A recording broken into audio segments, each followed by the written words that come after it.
Hello, and welcome to the first session of Artemisia Academy, a Monster Hearts 2 campaign run through the Gauntlet online community of RPG games. Got story games, P2P, PBTA, OSR, all that, and you can find out about them at gauntletrpg.com.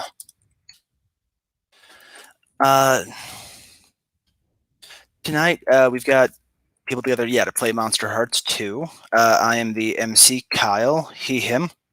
Would you mind going around and introducing yourselves? We can start with you, Ander. That's me. My name is Darren. I use he, him pronouns, and I will be playing Ander the Fae. Ander also uses he, him pronouns.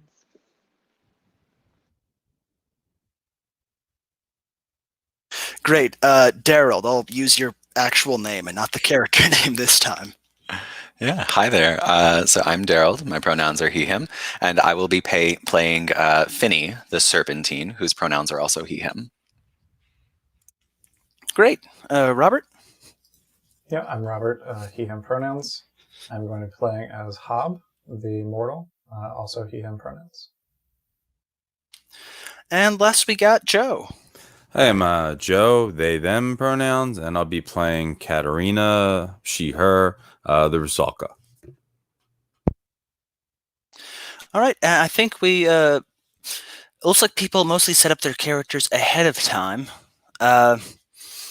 Did anyone have any questions or anything before? I know we have to do the relationship move, do the initial strings, things like that. But did anyone have any questions before we leapt on into describing the characters and getting that all set up? I guess I do have one question. So since I'm playing a Serpentine, and since it seems like you've got kind of like a backstory already set up for this location and everything, I just wanted to get like an approval on like the thing that my failing dynasty is working towards. So I don't know if you saw the note in there, but I thought it would be interesting to say that like my Serpentine clan is trying to get their political clout back. And then the way that I framed that is that like the family hasn't had any real power in decades, and most of it's tied up in the trust. And that's power is all tied up in bureaucracy. And then the board doesn't have any Ellenhams on it anymore. So that our money is tied up and can't be used to our own advantage, and so that the only reason we're at the school is because my father is the headmaster. So if that doesn't work for the frame up that you've got, I can just change it to money. But that's what I was thinking. That sounds great to me. I left the Ellenham family's background to be purposefully vague, so we could determine that through play. Okay. So great. All right. So let's start going in character keeper order. We can start with you, Joe, introducing your Rusalka. Okay. Let's get over there. Katarina Alisov. Let's go through the whole origin thing. Look, the choices were hot, dangerous, lonely, gaunt. I went with hot. I think I chose wet eyes. Because the Rusalka is all about like in traditional folklore, they're like a drowned, scorned lover. So she's very much love the aquatic aesthetic. So she's totally on the swim team if there is one. I'm not sure. There is if you want one to be. So yeah, okay, totally. There's a lake. There's a pool in the gym. Yeah, there's. All right, cool. But yeah, origin. I went with the lover scorned. Do I go through the a name from the old world? So she's like Romani by descendant.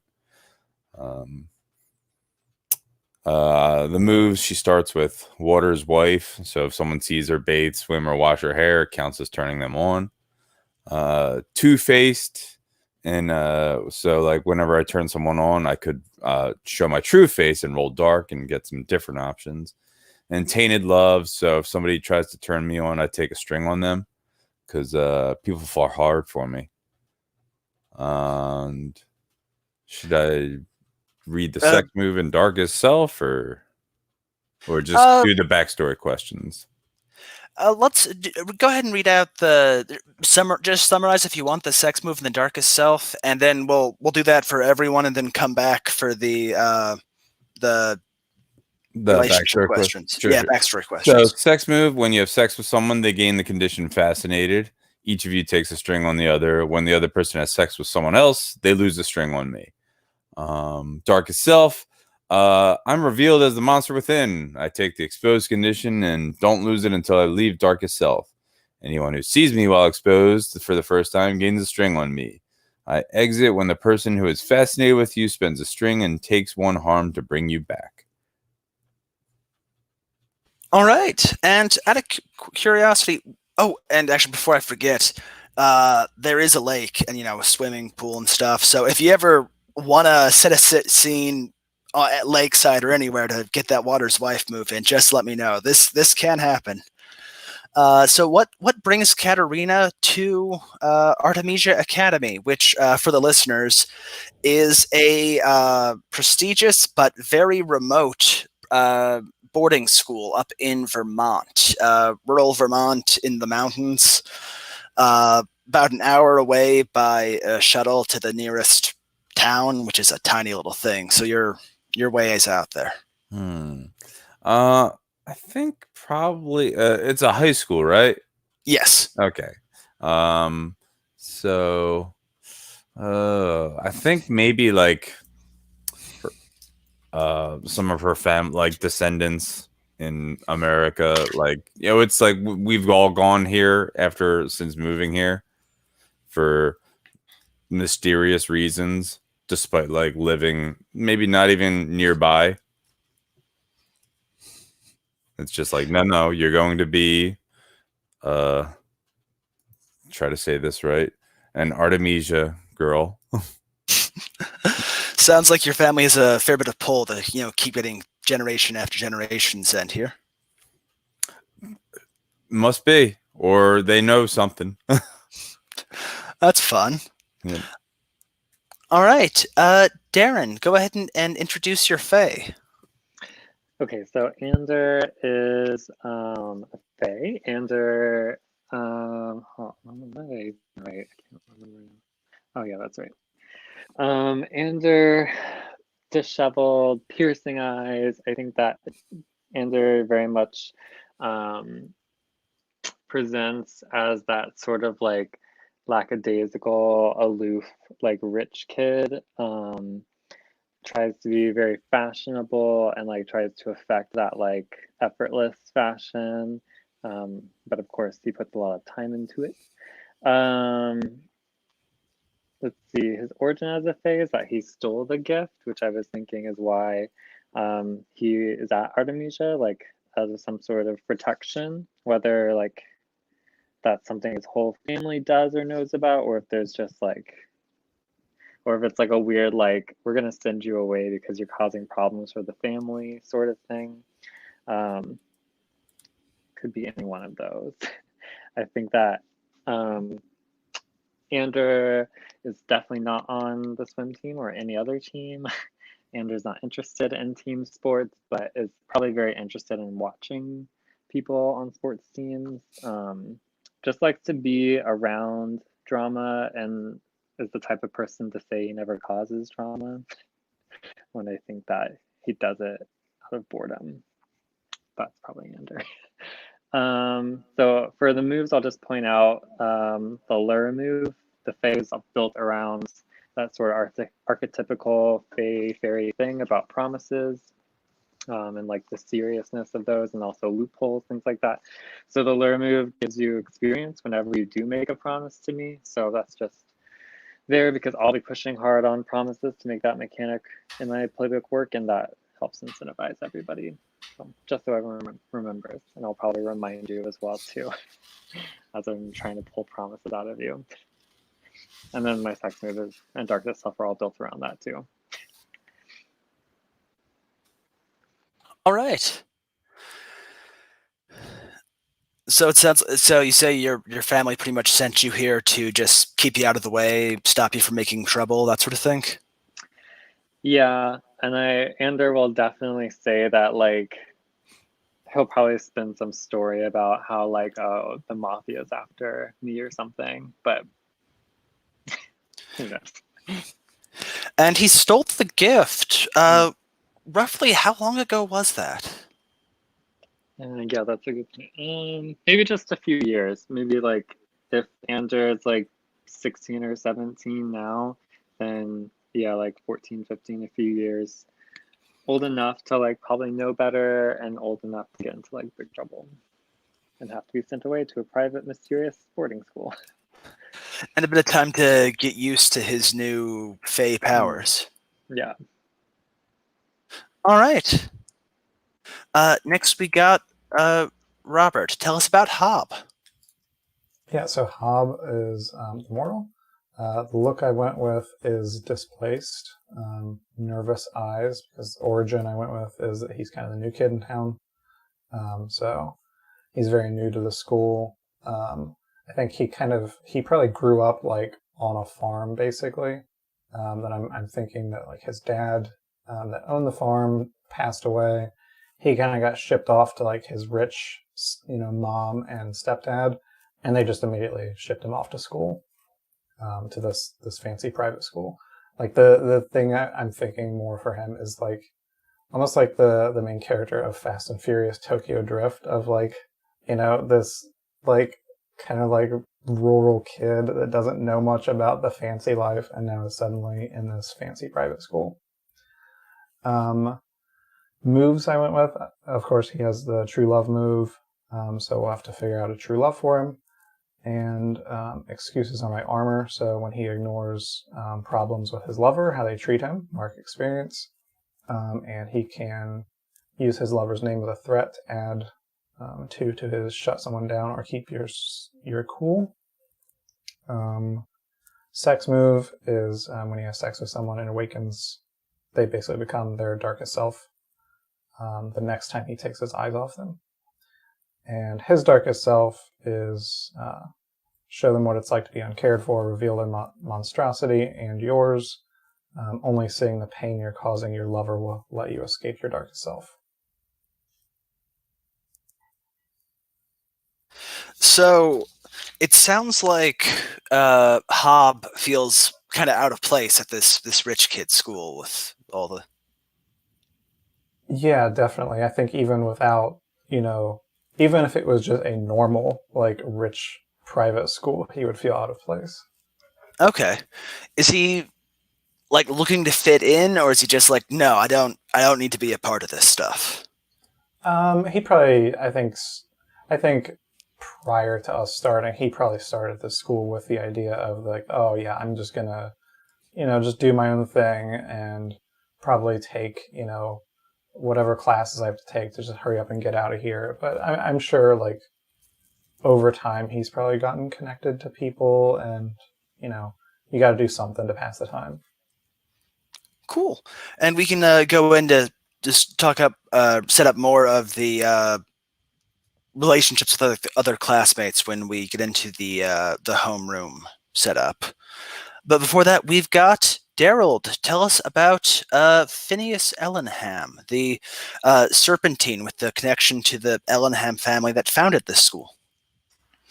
Right. So, yeah, it's pretty much impossible to talk about Phineas Ellenham without also just talking about the Ellenhams. So, the academy was started by like my great great great great grandfather Aldrich Ellenham, who a lot of people are like, he's a business tycoon, he's a robber baron, he's a cultist. Basically, all sorts of rumors that have kind of just poisoned like any like chance I would have ever had for people to get to know the real me. So the way that I live instead is, I have lived on the academy basically like my entire life because my father is the headmaster of the academy. And my serpentine background is basically that like the academy is where we have always like nested and rooted, and it's where we all grew up. So Phineas, or Finny for short, is He has a beguiling look with hypnotic eyes, and his origin is that his family is from old money. So basically, his whole shtick is about like how he kind of deals with his family. So growing up from a rich family and well connected, he's very hot and kind of cold, but not very volatile or dark. Because why do you need to do those things when you have money to do solve all the problems? Except our money is all tied up right now because our failing dynasty has lost all of its political clout. And so our assets are basically tied up in a trust, which is used to run the school, and we can't get at any of it. And so my goal is to help find ways that we can advance our political clout. Additionally, I have the mesmerizing move so that when I stare at someone without blinking, I can roll plus hot. And then depending on my success, they basically freeze up as if they've been trapped in the glare of a snake. As far as what Phineas looks like, basically, if you imagine like Jason Blossom or Archie Andrews from Riverdale, that's what I'm gunning for. So, flaming red hair, probably a little bit more Cheryl than Jason, but we'll get there. And for his sex move and his darkest self, once again, it's all about his family because he doesn't have a complex at all. I don't know what you're talking about. You're the weird one. But yeah, if I have sex with somebody, they become a part of my failing dynasty, and they are bound into the obligations of my family as well. And then for my darkest self, that's basically when my serpentine aspect comes into control, and I have to choose whether I'm going to lean into my family or whether I'm going to lean into the life that I'm trying to build. So that should be an interesting dynamic to play with. All right. So what does Finney think about the whole Ellenham family's plans to regain their political clout? Does he want in on this, or is it a necessary burden? What does he think? I think that he just goes along with it because that's what he's grown up with knowing.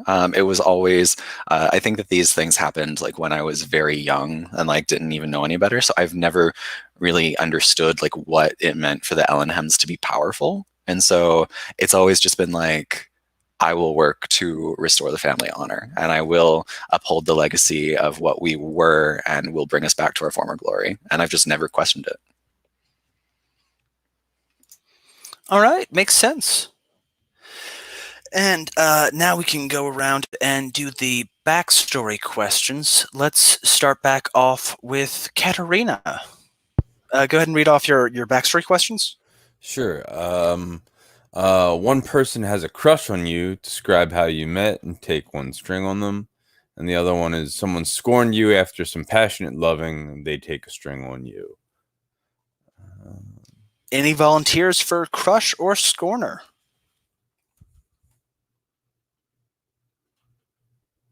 You're muted. I was just laughing at Scorner. What was the second one again? Someone scorned me after passionate loving, they would take a string on me, and one person has a crush on me. Describe how I met and take one string on them. I'm up for having had a fiery affair that scorned you afterwards. How dare you, Ander? That's so perfect. So take do a I take string the on. string? I do. Yep, Okay, you take a string on me. cool. And yeah, I think I'm fine with Hob being the one to have a crush on you. Yeah, that's who I was thinking too. I want to say we met by the lake while I was swimming. So naturally, it's and my maybe you were like one of the first people I met even coming to the school. So it was just like, I think Hob is very much falls in love with people very easily, falls in love with the first person he sees type. Yeah, that works great. I mean, it's always great to have the mortal have a crush on you. So never goes well. Never goes well. No, this is Never goes wrong. I should say. Sorry. the mortal with a crush on the spirit of drowning people. Yeah, that's gonna go great. Speaking of which, Katerina, have you ever had any urges to drown Hob? Ooh, posh. Probably. I'm gonna say yes. Okay. And question: your origin is a lover scorned. I'm assuming this is before Anders scorned you. Yes, yes. Uh, that's what I was thinking.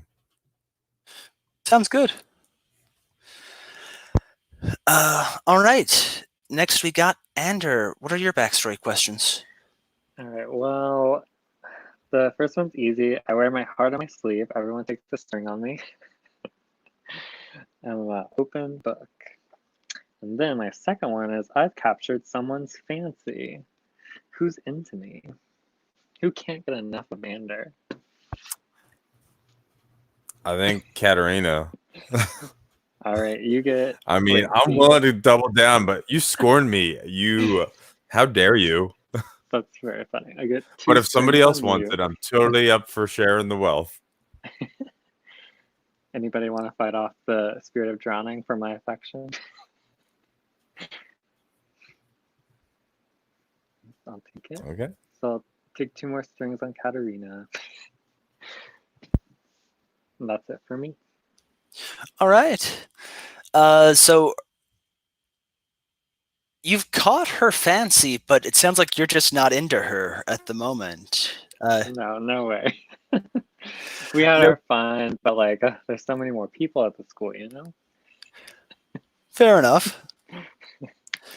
All right. Now, Hob, time for your backstory questions. I think I do mine Hob last. goes last. Yeah. Yeah. You're right. Mortal always goes last. So then, in that case, we go to Finney. So my first one is you've been watching someone, trying to learn from them what it means to be human, gain 2 strings on them. And so, of course, I have been keeping my eyes on Hob because he is the most down-to-earth and normal out of all of these people. Like there's just something about the others that like sees like. So definitely been studying Hob. And then my second one is that my family seeks to control my every move, and they will not be denied. So Headmaster Rupert Ellenham has 2 strings on me. Keep that in mind. I'm sure that's not going to ever come up at a unfortunate moment. I only have my best interest at heart, Dad.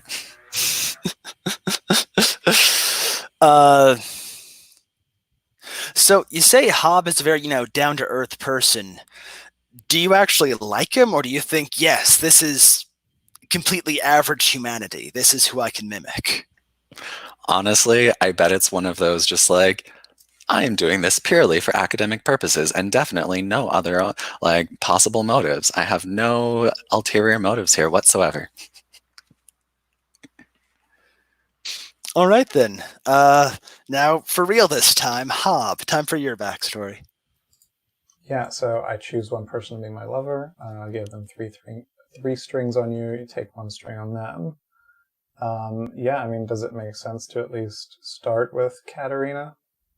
You can absolutely do that. If you want to start off in a love triangle, that's another option too. That does sound good too. Always fun. Yeah, so that would be Ander then to complete the triangle. You can pick Ander, or I suppose the thing says you can't pick Finney. I think. I don't think that they have. I don't think your lover has to be into you. No, it's very one-sided, unless the other person reciprocates.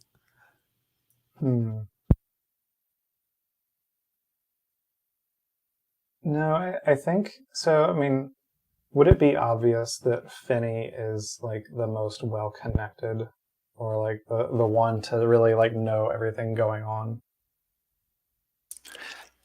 I think so. It's like, I know where the skeletons are buried. I know where the other kinds of skeletons are buried. I know where all the secret passages are. Like, my family's been here forever. Yeah, then I think that what I'm thinking is maybe I'll say Finney as my lover. Like, if nothing else, then purely just a like latching onto power type thing. But yeah, I mean, very much, it probably just started like, oh yeah, well, of course you gotta get with the most powerful, other people at school. And then maybe turned into, more of a fascination. He's really nice when you get to know him. Definitely not a secret lizard person. All right, that sounds good. All right, we can go on to set up the classroom where we'll be, picking where you sit in homeroom and, setting up some other teachers and some classmates. But before we get too far ahead, I wanted to go over the lines and veils. We can, so people have already added some, lines, veils, and stuff they're interested in now. This is, a living document, so you can go ahead and make some changes whenever you'd like. I'm not going to be glued to this page of the sheet, so feel free to just mention in the chat if anything comes up you'd like to veil or line or skip past. We will be using the X card, so if you ever want to just something comes up and suddenly no, I don't want to deal this, you can just X card it. Or there's also the script change feature that toolkit that works like a VCR. You can rewind if you want to redo a scene, or take it frame by frame if you want to be real careful with how things are going, or just fast forward past the cringy bits.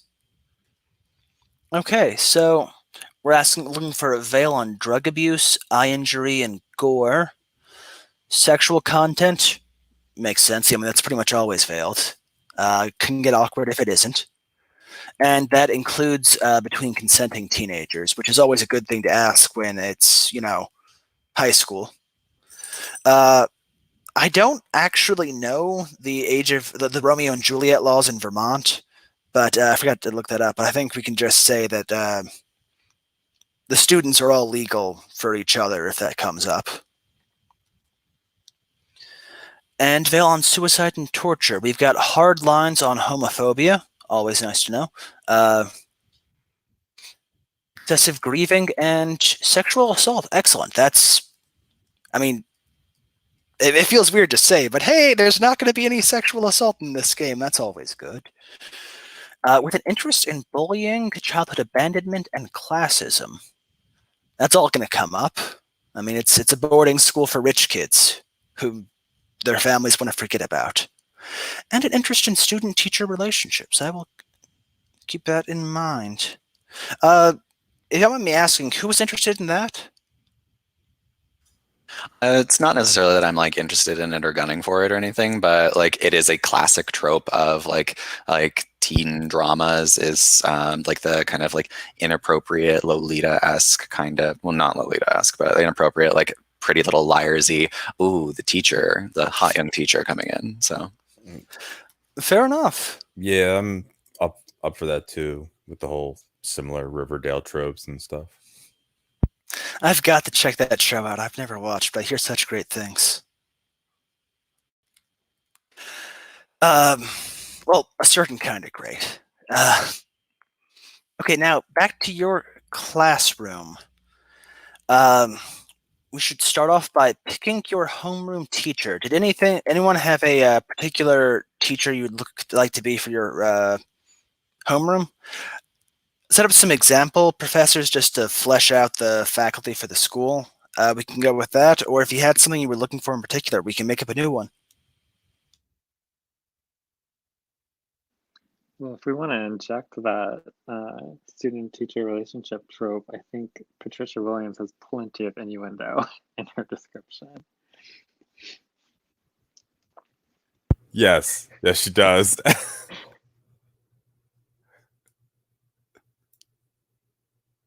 You're muted. Force of habit. That works for me. So Patricia Williams is a NPC I set up ahead of time just to flesh out the faculty. She's a professor with a passion for shaping young minds and wants every student to be their best self. Looking for a genius to mentor. Trying to catch some bullet points with these characters, but if you're ever looking for something in a NPC, just express an interest, and we can work that in.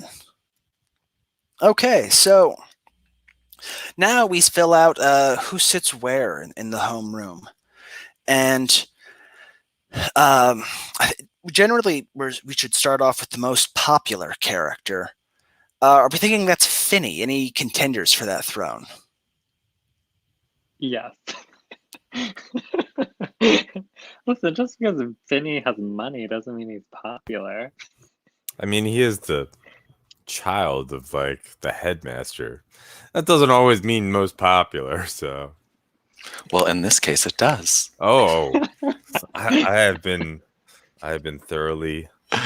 I'm not trying for it. That's what I'm just saying. I'm just saying, I mean, it might take me some time to shower off after lacrosse practice in the morning. So if one of you all really needs to get to class that soon, go for it. Oops. See, I was gonna suggest Katerina because Katerina is so hot. Even if she doesn't want to be popular, maybe she is. You are on the swim team, and you literally turn on everyone who sees you in the water.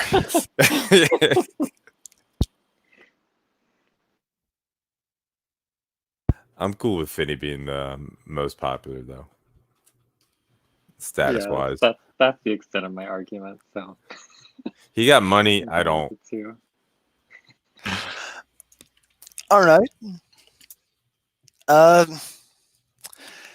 Finny, where do you sit? If you go over to the classroom tab, you can go ahead and put your name down on one of the spots. I noticed that the left-hand column is like lighter than the others. Are we going for a smaller classroom size, larger classroom size? What's going on? I think we can go ahead and do a 4x5. So yeah, I'll go ahead and just copy that over. There we go. Cool. All right. So Finny sits right in the middle, second row, just because got to be the center of attention at all times. And it's that kind of thing where, of course, I've shown up from lacrosse practice and hair's still a little bit moist from the locker room showers. And you come in and you see me reading some like freshman in college philosophy book or something like that, that like all the kids think is so cool, but it's really just like intro to philosophy 101 kind of stuff. Okay.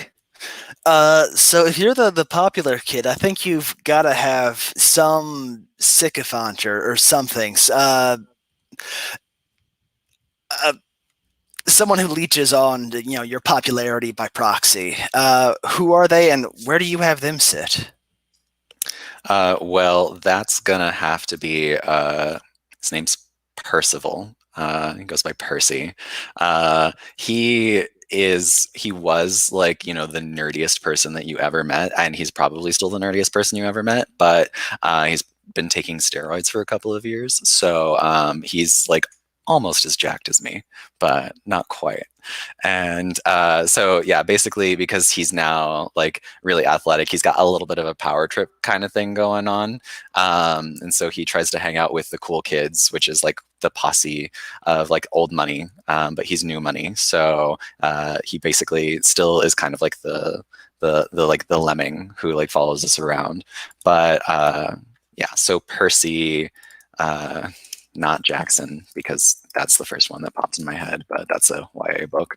So Percy Montgomery. I mean, like, to be clear, his family is still loaded, but just not as loaded as the Allenhams. Sounds good. All right, and any volunteers who wants to go next? Hob, you've got the. Where do you sit in relation to your lover? Probably all the way in the far back, but in the same like column in this. So probably 2 seats back from Finny. Good place to keep an eye on him. Yeah, I imagine Hob would want to sit in the back and not bring much attention on himself, but also like that's a good spot for just keeping an eye out for Finny anyway. Makes sense. Yeah, you can go ahead and add your name there. And who's a classmate who, always makes sure to remind you you don't fit in around here? I think I think there is another classmate named Clarence, and I think Clarence, he just always like.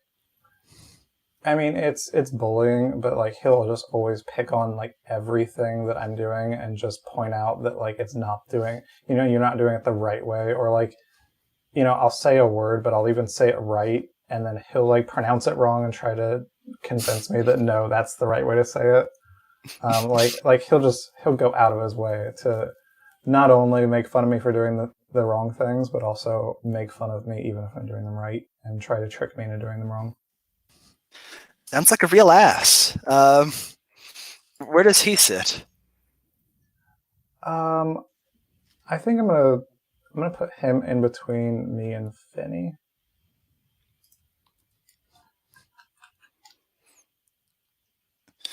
Makes sense. Probably would want to, be out of his eye line too. All right, Katerina and Ander. Either of you want to go next? I think we have to decide who shows up last. True. Who is usually the last person into the room? I think Katerina. Oh yeah. Yeah. Too cool for school. I got places to be. She's always got morning swims, so mhm. so always shows up just barely in time. Well, I can go ahead and claim a seat then. Let's see. I think I sit in the very front, furthest left, C5, if you will. Yep. I think I walk in, push everyone else that's trickling into the classroom out of my way as I make my way to that last seat and then sit down. Get a nice view of maybe the lake or something. Fair enough. Go ahead and put your name down there. So, Ander, who is a classmate that you've got really deeply in your debt? Like they owe you a bunch of favors, and they know it. They owe me a bunch of favors.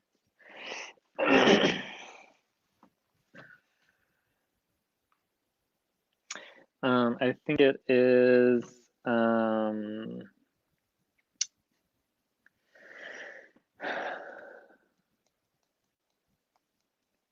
trying to think of a good name. Of course, I can't come up with any names. It's Elizabeth. No, I want to go. It's Eliza. I want to know Eliza. Eliza. She owes me a bunch. What does she owe me favors for? That's interesting.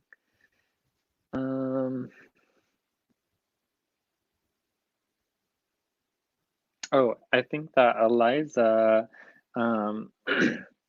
really likes like leading guys on, but then she like doesn't ever want to like date them or hook up with them even, I think a lot of times. So she always has me get rid of them. So she owes me for that.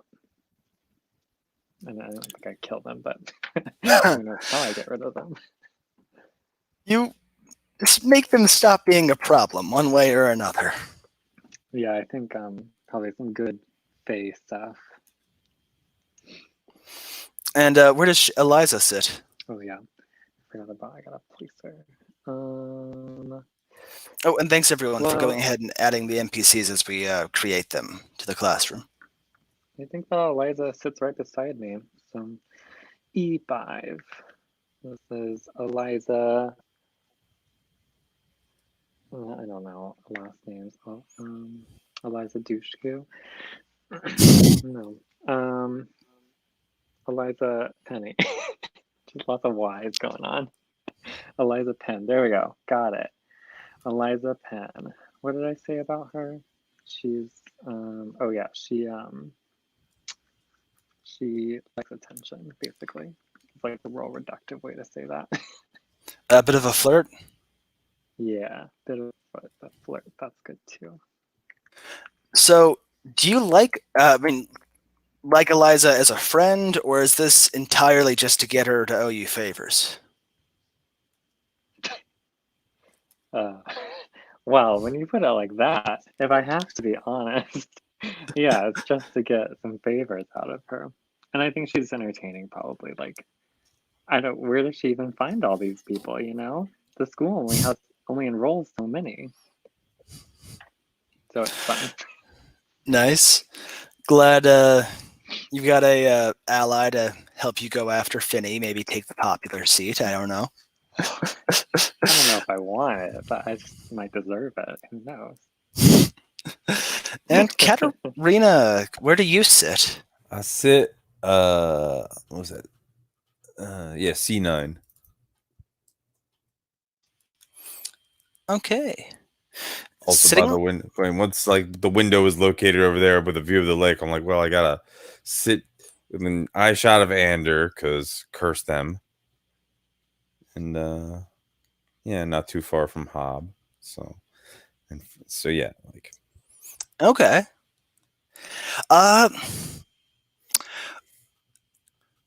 which classmate do you most want to drown? oh, all right, it's gonna make someone new. All right, Alex Reynolds. Let's see. Where should I put them? They're also on the swim team. They are non-binary. But they're a better swimmer than me, and I hate it.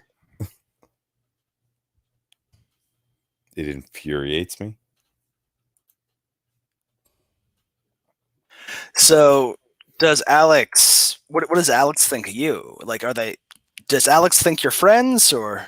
Yeah, Alex thinks we're friends, and I put on that front because can't let them know that I want to kill them. So they probably sit right next to you. Yes. All right, go ahead and put their name in there. And that gets us very left-focused classroom. Big fan of the windows, I guess.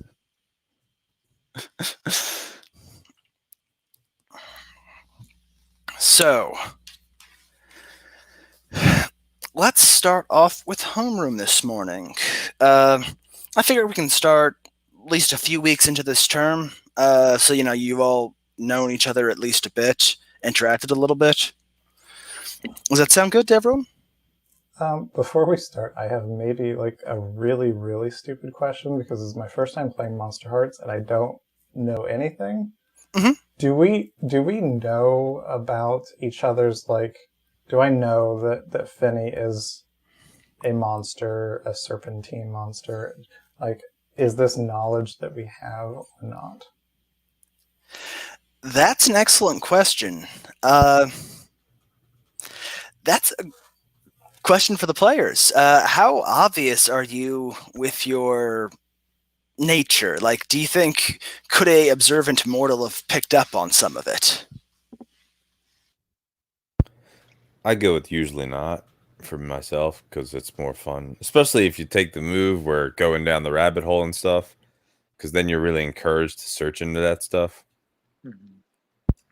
Yeah, I agree. Generally, I don't usually start with any of the characters knowing each other's monstrousness and discovering that through play. And specifically for Finney, like I'm sure that there are people who call him like snaky behind his back, but usually just as an insult and not as a statement of fact. Mhm. Yeah, I think for me, I'm cool with people not knowing. If anyone knows about me, I think it would have to be Katerina because we're so fiery in our past. But But I'm okay with I, not knowing. I'll leave it up to you because I don't mind either way. I So if think you it's want to more know, fun not knowing because okay, I'll yeah. still end up promising you shit and not realizing it Mm. until it's too Oh late. yeah, true. Okay, yeah, I'm into it. Okay, yeah, that makes a lot more sense because I was just trying to figure out if I needed to be surprised or not if I saw somebody doing something really like off the wall, wild. The other question I had real quick is, and maybe this will just come up as we play, but like as far as the setting goes, like, do we have much communication with the outside world? Like, do we have internet? Do we have cell phones? Oh yeah, you all have internet. I assume you all have smartphones and stuff.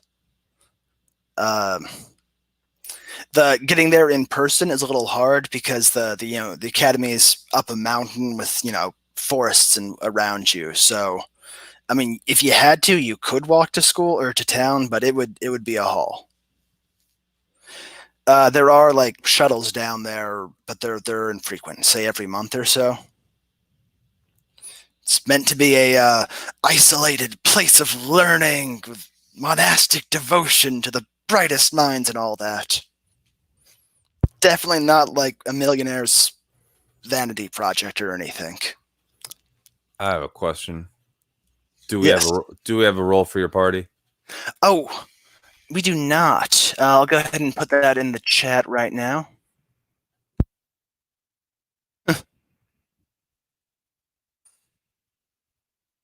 Oh, wait, wrong. Oh, I've been in the comments tab instead of the chat tab, and I've just missed all the conversation.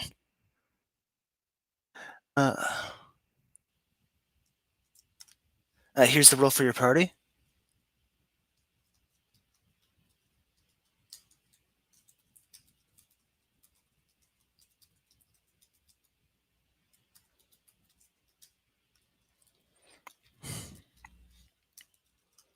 Thank you for adding that to the safety tab.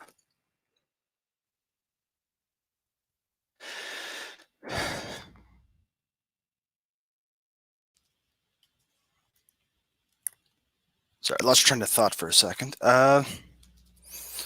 Okay, and actually, while we're on the topic, Robert, one of the okay, this is a bit of GM advice, technically, but I find this is good advice for playing PCs too.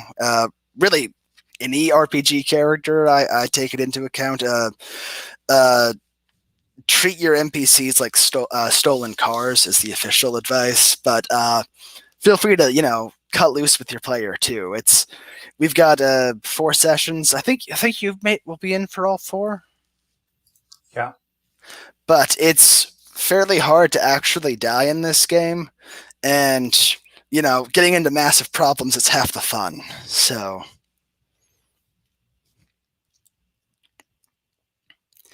okay. So let's start off. Early one morning at Artemisia Academy. Let's say first person to get up would probably be Katarina. Get that early morning swim in. Oh, and for the just to make things more of a pressure cooker, I've said all the players are staying at the same residence hall, Synthenium Hall. So yeah, you can run into place people any hour of the day or night.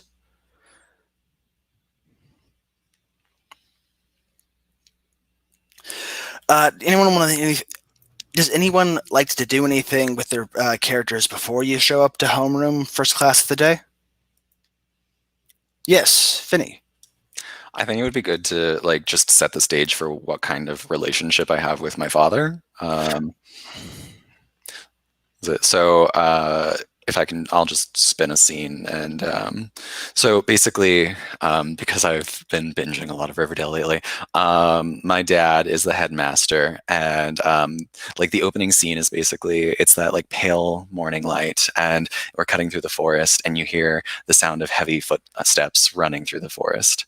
And you hear panting. And then the camera cuts to as 2 figures dash between the trees. And there's just this it's the heaving and the sweating and the running, and then the camera zooms out, and it shows Finney and his father both running shirtless through the forest, sweat glistening, and in traditional CW manner. And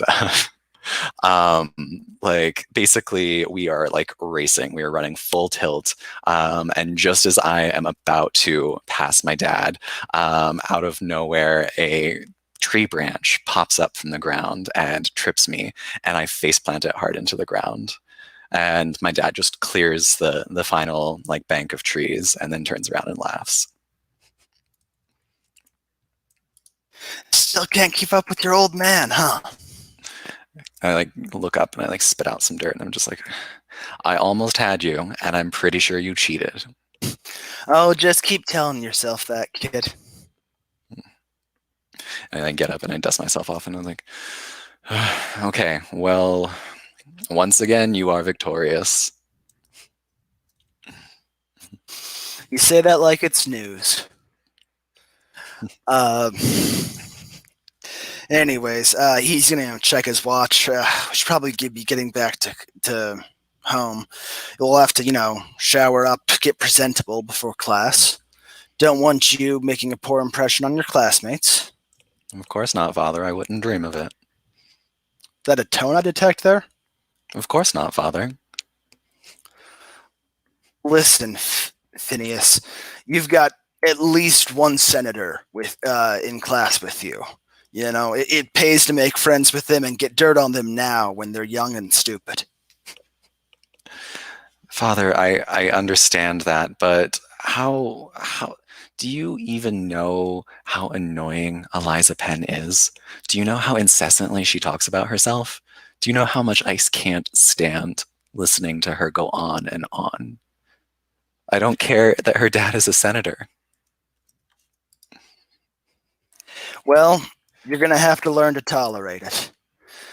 90% interacting with humans is learning how to tolerate their bullshit without, murdering them. Why can't my younger brother take care of this? There are plenty of people in his grade who have even more clout than those in mine. Ooh, that's good. What's your younger brother's name? Ferdinand. Ferdinand. I like that. And what's your relationship? It sounds like he's the more popular with your dad, at least. Oh yeah, like he's the golden child, and I have not performed to my father's estimation. Look, yeah, Ferdinand could do this. He's, younger than you and already doing better. Look, I'm not always going to be here to hold your hand and teach you to run the family for you. You're going to have to do that yourself, at least somewhat. Tell you what, you've got a week. At least 1 week. You have a week to get dirt or some kind of friendship or something, some kind of pull on some classmate. Of course, Father. I will be happy to. And make it an important one if you don't want to be a disappointment. Of course, Father. And then, yeah, he's going to head on out and leave you to your business. You're going to head back to dorm after that? Probably like the gym showers. Anyone want to run into him while he's, all shirtless and sweaty like? Totally. Are you like? Did you see all of that? Did you hear any of it? Do you want? I think I probably caught the end of it for drama's sake. Yeah. That sounds good. Yeah, everything for drama, right? Is that? Yeah. So I go. Oh. Hey, Vinny, having a good start to the morning. Well, and he like wipes the dirt off. No, not off his face. He like wipes it off his abs. And it's just like, getting a workout in with the old man. I can see. What are you doing out so early? The lake's on the other side of the campus. Well, it's the way to the lockers, isn't it? True, but I thought you liked to get your swim in au natural. At least that's what I've heard. Well, maybe you should come and join me sometime and find out. I think I'm trying to turn you on right now. Yes, you are. It's the perfect line. So yeah. Mm-hmm. I think Finny might have been trying to shut you down first. Do you want to? And I'm fine. I think that was like banter that didn't quite approach like cattiness just yet. Okay. But like, yeah, do that turn on roll. All right. Yeah, So I got an 11. Wow. Okay. So, Let me open my reference sheet because I always forget to open reference sheet. when you turn someone on, roll with hot. On a 10 up, gain a string on them, and they choose a reaction from below. I give myself to you. I promise something I think you want, or I get embarrassed and act awkward, except from your perspective. Mm-hmm. I think that, yeah, I promise something I think you want. And so Finney like closes the distance and like I'm sure it's like one of those things where he's much taller than you. And so it's that kind of like closing the distance kind of thing is like, well, if we didn't have to get ready for class right now, I might take you up on that, but maybe later tonight. Okay. Let's say midnight. Just past curfew. I love it. Oh, of course. I'll see you then. All right. He like winks at you and then like strolls off. anyone else wanted on this scene with either of them? All right. Then, Hop and Ander, either of you have a good idea for how you want to start your day?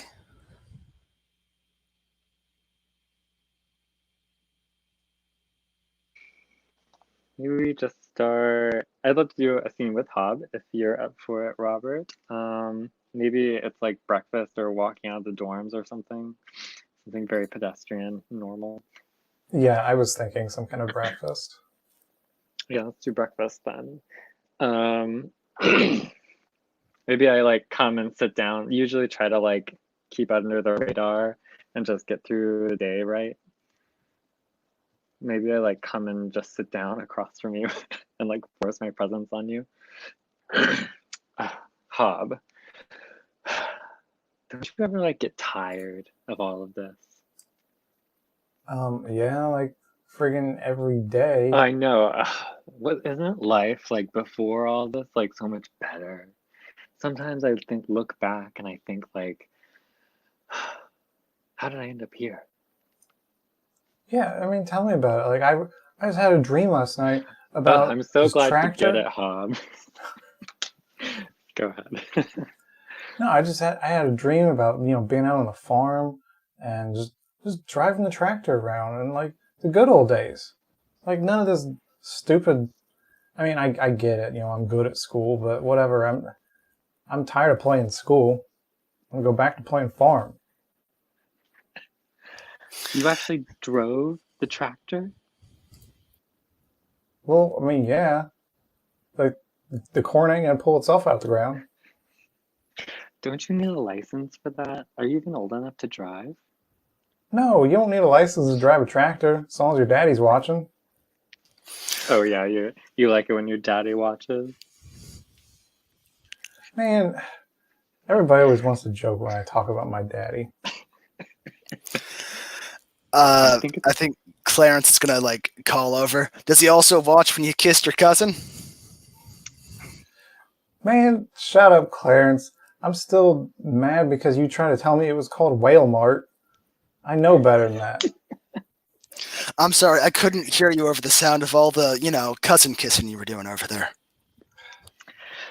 Clarence, listen, we're talking. How about you just go back to your breakfast and imagine kissing your own cousin, Either of you trying to shut him down, or is this? Oh yeah, I'll try to shut it down. I don't think yeah. that was my strongest attempt, but What's that? yeah, I was definitely trying to. Okay, you can go ahead and roll for that. I have to roll.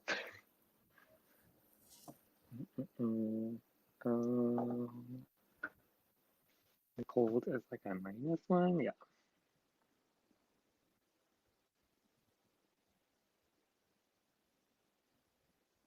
Nice. A strong 5.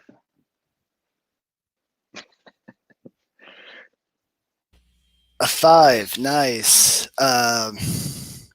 Yeah, Clarence is gonna like stand up and like march on over here, like, hey, don't you say that about my cousin.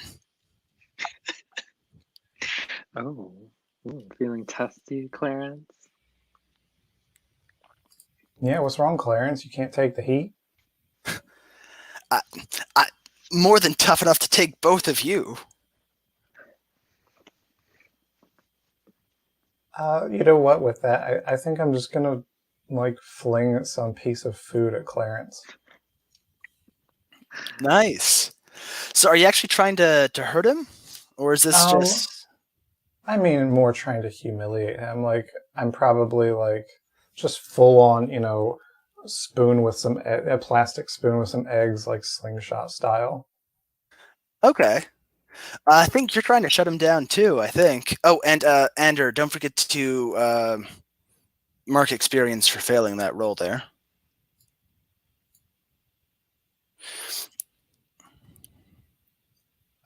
That's probably a failure. So what am I rolling plus on that? Cold.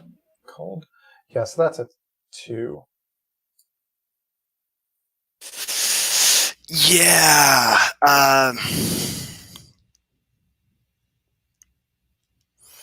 You go to fling some eggs or some hash brown something at him, and yeah, Clarence just beats you to the punch and just like I think flips your plate over so it lands like right on the floor, just food right at the feet. Like, oh, is that how you eat back in Iowa or bumfuck or wherever it is you're from? Man, I mean, you didn't have to. I got E, Clarence. And now you can. Whoa, Clarence. I'm gonna like stand up and like try to get between them. This is very much not my scene. I don't like getting in between people, but this is too serious. Clarence, just like calm down. All right, you don't need to like escalate this. Just take a breath, okay? He's just gonna kind of like gaze at both of you, like, I think I've done what I came here for, and then like head off on his way. And on that, I think I'm gonna call a 10-minute break, and then we can get back at 15 past. Start with homeroom or something. And yeah, this is. I haven't had to actually bully someone in a game before. Let me know if I ever go too far with any of this. It's all right. Anyone want to say anything before we go? See you in about 10 then.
Melissa Joan Hart. That name's familiar.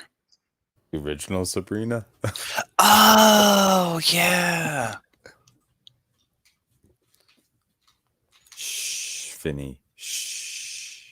That is her, isn't it? Yeah. There are definitely no adults portraying themselves as teenagers in this academy. For copyright reasons, it is not. Yeah. Come on.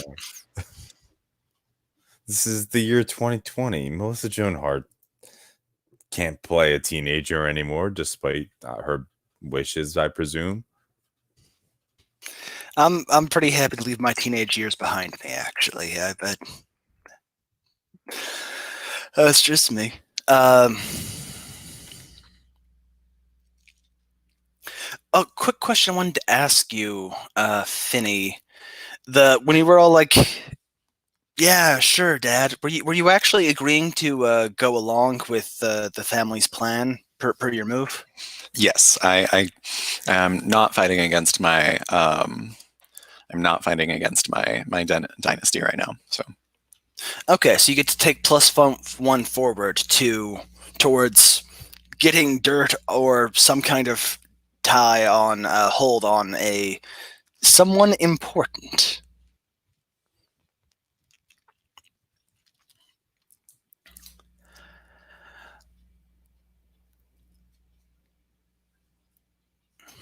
Oh, okay. I was wondering who was adding those. The NPCs work. So, who do you think would be first to show up to class? Who's the most prompt? Susan. Okay, but of the PCs. probably Finny. Like, can't be looking like I'm slacking when my father's the headmaster, and we've already established that what daddy wants, daddy gets.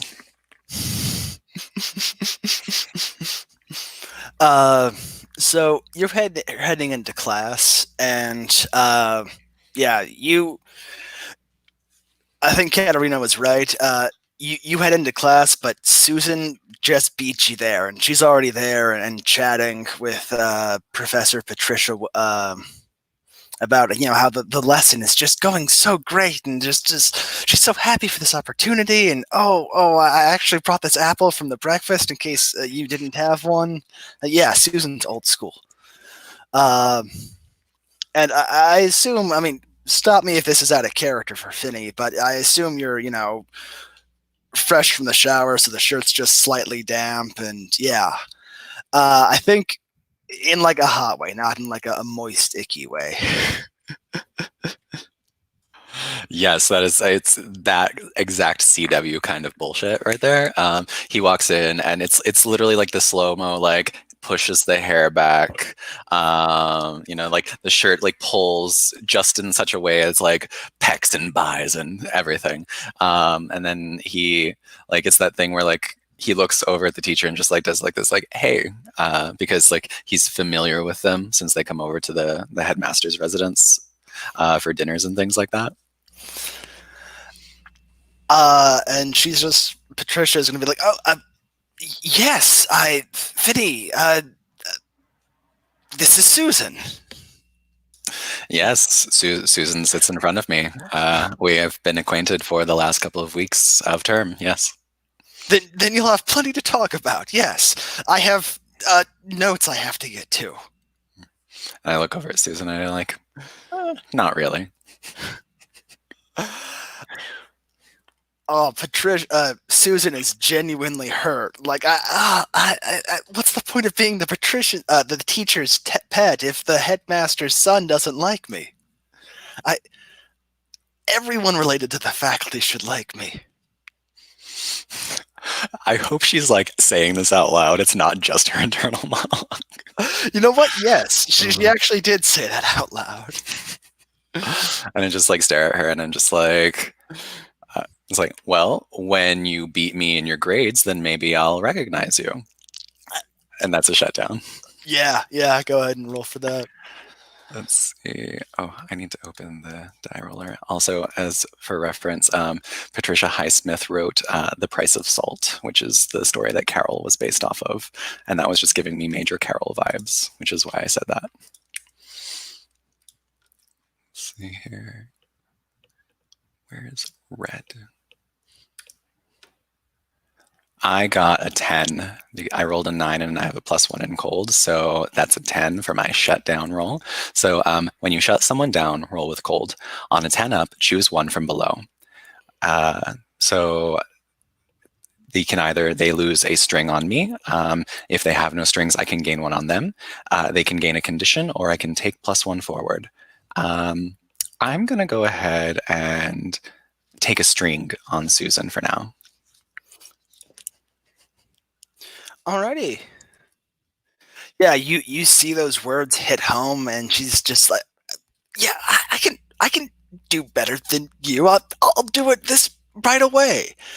And she's gonna like sit back and immediately like throw open her textbook and just like studying like a life depends on it.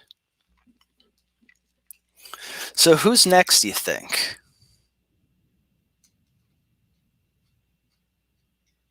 I'll come in. As our other NPCs and nameless, faceless classmates are also filing in. I'm like pushing through. I think I'm like probably looking around, a little distracted. And I think noticing this like clingy shirt on Finny, I like sigh and roll my eyes like, my God, Finny, do you have a towel? Yeah, I left it in the locker room when I was done with it. Did you use it? Why? Would you like to go over me once more? No, you know what? I don't know why I bother with you. I'll just keep walking. And I think just then you notice over by the doorway, Eliza Penn is chatting up Percy over by the doorway, just standing awful close, thinking she might have a new crush right now. Either of you can notice that. I got any problem with your hench people flirting with each other? Yeah, I think I actually like reach out and like snag Andrew's sleeve, and I'd be like, "Your flirty friend is flirting with the wrong person." Eliza, Finny. That's what Eliza does. Well, I'm just saying, as her friend, if you want to take care of her, she should do it somewhere else. Finny, she can take care of herself. You don't need to control everything around you, okay? Okay. Well, forewarned is forearmed, as they say, but I see you like to go in with nary any preparation, so. Oh, but it's like the 1800s, forearms. Ugh. Whatever, Finny. They'll be fine. This is why you do so bad in Shakespeare recitation. I'm not even in Shakespeare recitation, Phineas. That's not my elective. Whatever. Don't say I didn't warn you. Percy's got a bit of a temper. What do you mean he's got a bit of a temper? As in, he's a little too full of himself, and I don't have the ability to watch him all the time. He likes to think he's entitled to things. Okay, well, it sounds like you should be watching your friend, not me watching my friend. I don't think the problem is Eliza here.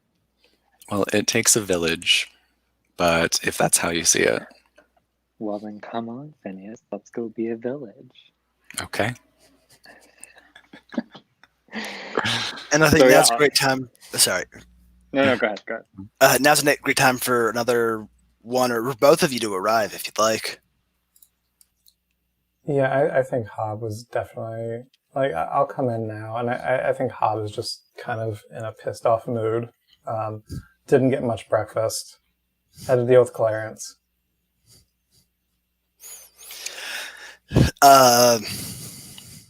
So yeah, you're gonna have the You're coming in angry, and I think Percy's at least partially blocking the doorway while he's chatting up Eliza. So do you just go around him, or? I think I'm probably like looking down, not even paying attention to where I'm going, and I think I think Hob being like a Midwestern-ish, like rural kid, like just goes up and like, oh, and just kind of goes around. Yeah, Percy's just gonna snap off like an absent-minded, like, hey, watch yourself, farm kid. Yeah, why are you standing in the way? Don't you got somewhere to sit? I got somewhere to stand, and that's right here. Well, I mean, yeah, but you're not supposed to be there. Oh, yeah, with that, he's like gonna turn full on towards you, just like, you telling me where I can go?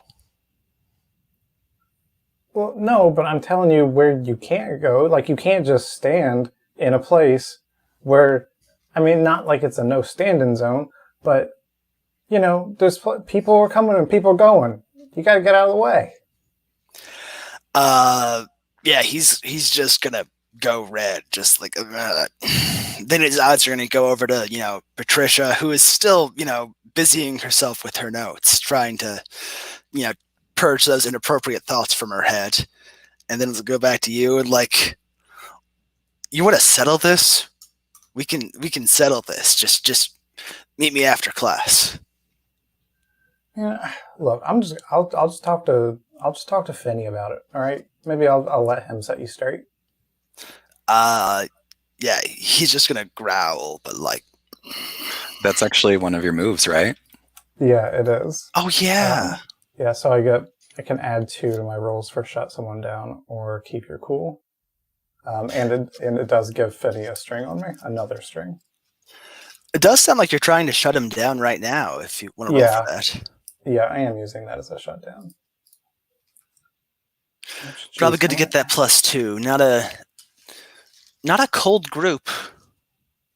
Or a volatile one. It's kind of weird when the mortal is the most volatile of the characters. Yes, that's a 9. Nice. So you get to choose one of those options, but you come across poorly. And I get to give you a condition. Maybe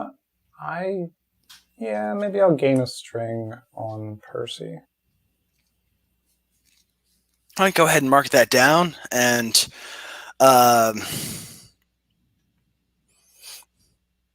yeah, Percy's just gonna like glare at you, like, fine, go hide behind your crush. You can't fight your own battles, and I think he's gonna give you the condition like coward or something like that. Does that sound good? Yeah. Could we get a refresher on conditions real quick? Yes. Conditions for Monsterhearts 2, they're social, pretty much. It's how people see you. And you can invoke conditions to add +1 to. Well, let me go to the exact page in the rule book. It's page 31. Yeah, if you take advantage of someone's condition while making a move against them, add 1 to your roll. Yep. Goes away when a character suffering it takes appropriate action to alleviate it. So, for example, Hob could remove the coward condition if he did something foolish or brave or one or the other, really. But one of the other, until then, one of you could like get a +1 to try to shut him down by calling him a coward or something like that. And there are also some moves that can remove conditions. I don't think anyone has them right now.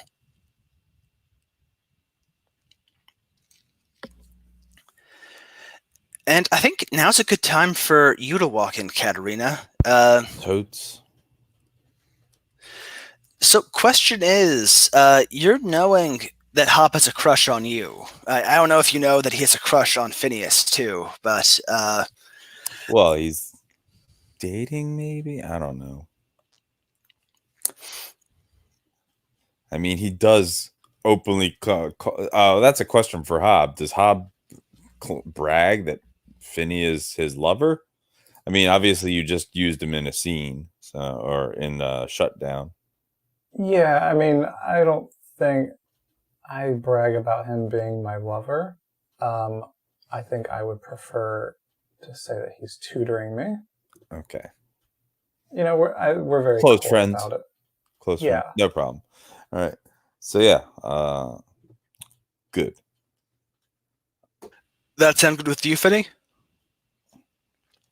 Yeah, All that right. sounds good. So you see, Percy and him having a heated argument with. I mean, you know that Hob has a crush on you. What are your feelings towards him? Like, are you possessive at all, or what are you thinking, Katerina? Well, I'm not possessive yet. I mean, we haven't. I've got him on the hook. So, but I see them having their little tete-a-tete, and you said Eliza was there too. Yeah, Eliza's kind of like hanging back, just watching this play down for the moment. So yeah, I'll like just walk up next to her. What is even going on right now? It's great. Percy here is all Hob a little too close to Percy, and now Percy's getting all primal alpha male. This is my territory. Ooh, it's positive pack dynamics going on. So you like that, Eliza, huh? You like Oh, them it's fun to watch. getting heated with each other? Mm-hmm. Interesting. And so a question for, it's known that she likes to flirt with others, right? That's just like a known rumor. I think so. Okay, so so you just, did you start them up? Is this you playing another one of your games? Oh, I didn't even have to. Percy leapt into it all on his own. He is most entertaining boy I found in a while. Well, maybe that's just because you focus on the boys too much. I think that's a role to turn on. Yep.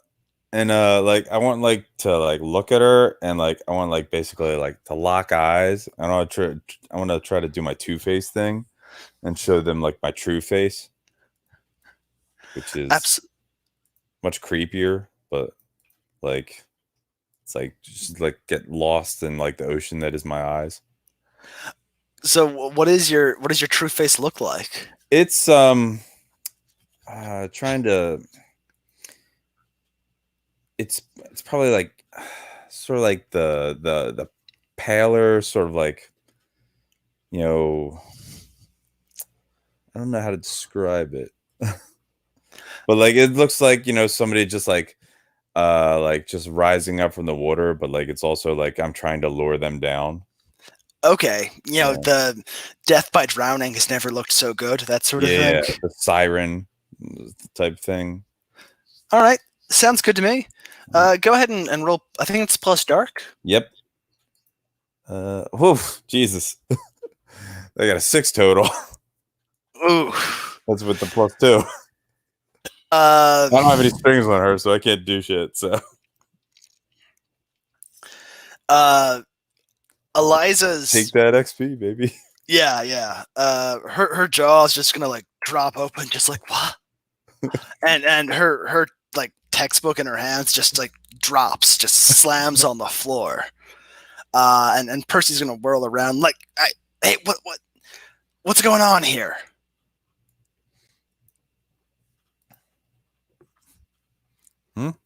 What? Percy's like, hey, are you bothering my girl here? Your girl? Yeah. When has Eliza ever been anyone's? I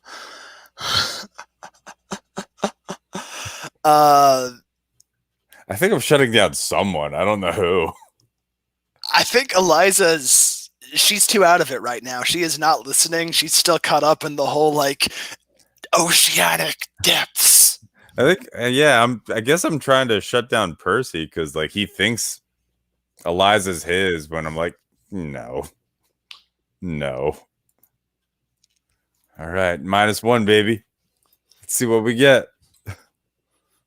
Yep, there's another 6. 7 -1. You're gonna level up first, probably. I mean, I go hard when I play Monsterhearts, so 3 sessions. So. Okay then.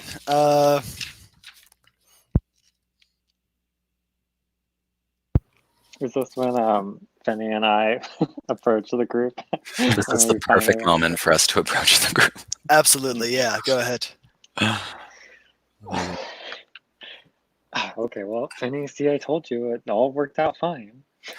You call this fine? And I like literally step up to Percy and I'm just like, hey, you need to save it for lacrosse. Coach is not going to be happy if he finds out you've been exerting all this energy on someone who is not playing in the tournament next weekend. She just called Eliza a slut. Well, and if Eliza has feelings about that, she can speak for herself. But you know what, Phineas? I'll like walk up and like touch his shoulder and like, I mean, if you do need to like get some of that energy out, Eliza, me, maybe both of us. Just turn on. We're just taking Percy back and forth today, you know? Poor boy. Yeah, I think yeah, Percy's just gonna like angrily shrug your hand off and be like, I think now is about the time Patricia finally looks up from her notes and like, hey, students, take your seats now. This is not the place for this, time or place. Do you want that turn on roll? Oh, if you were going for that, I thought you were just kind of messing with him. But if you're trying to turn him on, go ahead. Yeah, it's both, you know.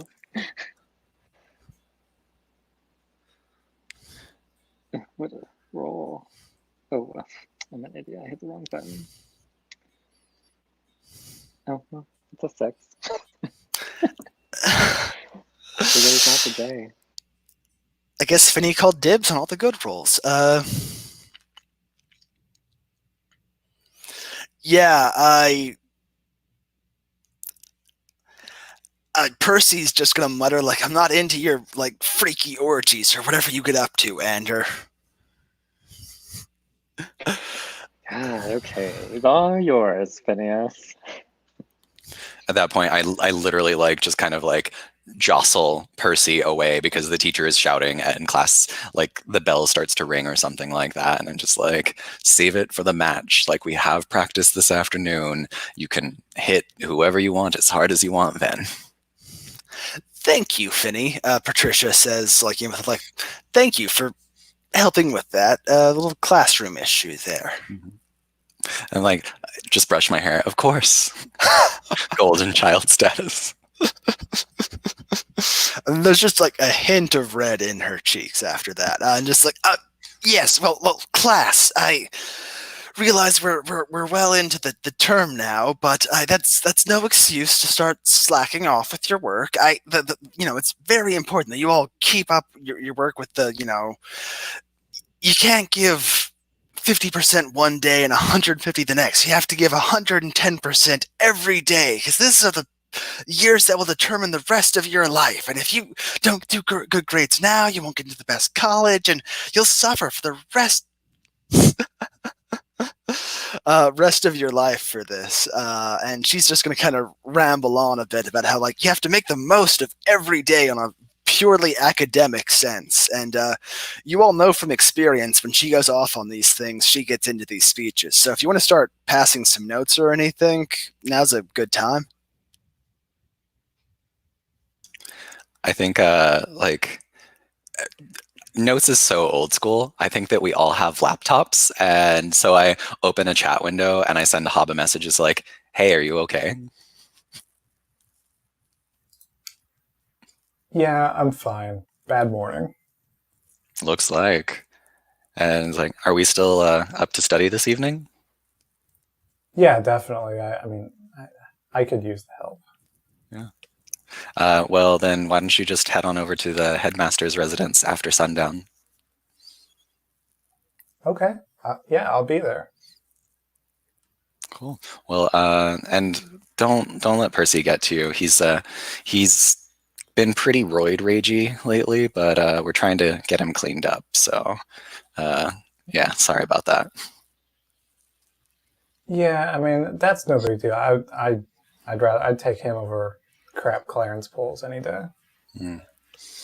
Well, you handle everyone so well. I don't mean to step in or anything, but yeah, I was just, I guess, a little worried about you.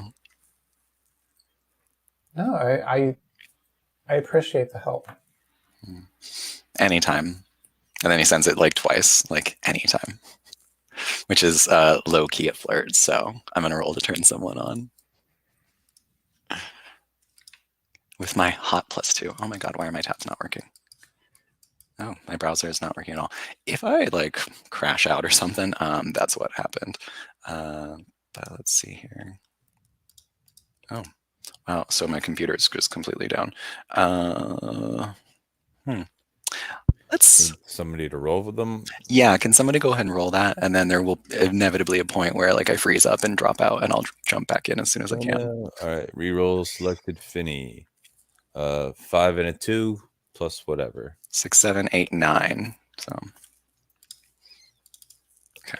And I can't even see my reference docs. Oh my gosh. All right, so it's Hobbs' choice. On a 79, you can either give Finney a string or choose one of the reactions.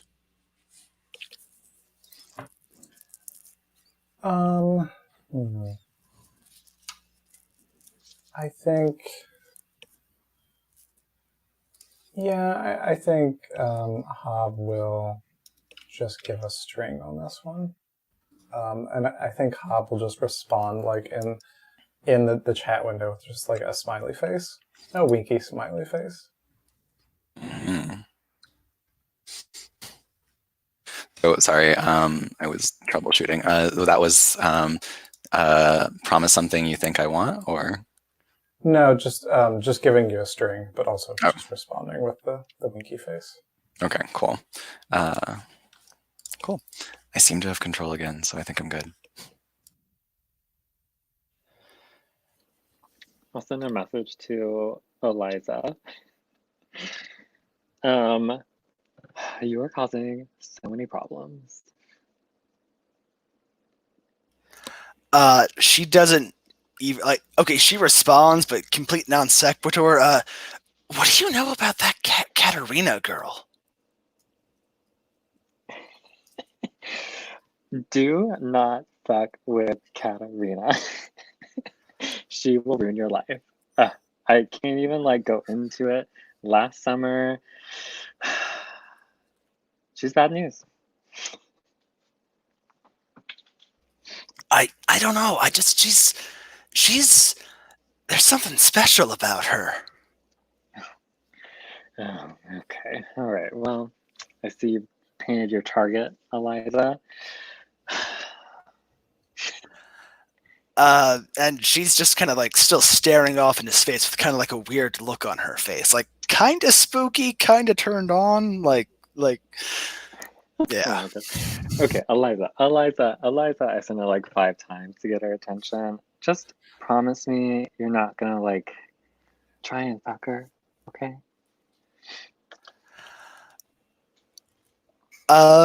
You know what? Yeah, she's gonna make that promise. So she can't mark experience because she's an NPC. So it's a experience point.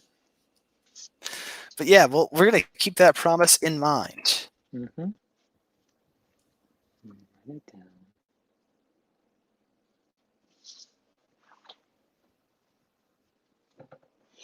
down. At just that moment, Katerina, you get a message on your laptop from Eliza that is just a winky face. All right, yeah, because I've been messaging Eliza every so often on the laptops. So So yeah, she gives me the winky face. I'm glad you enjoyed what you saw. I was a bit worried for you. I don't know what I saw, she writes, but I want to see it again. Like ellipses tonight? Question mark. Sure. Lake, 11 o'clock. Be right there. Or I'll see you there.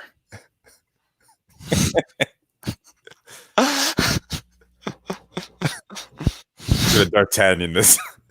Now I need a third duel.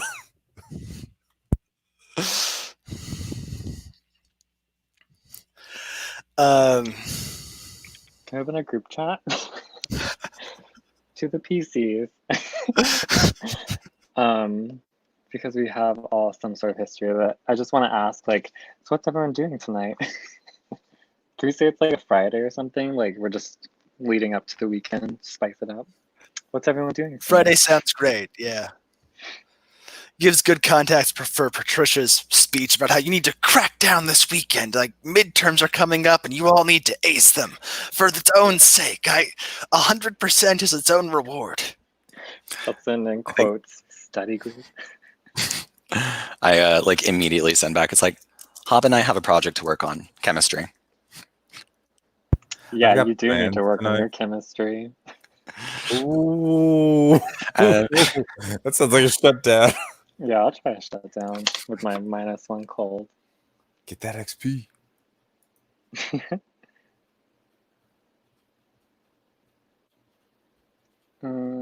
That's a 7. No, a 6.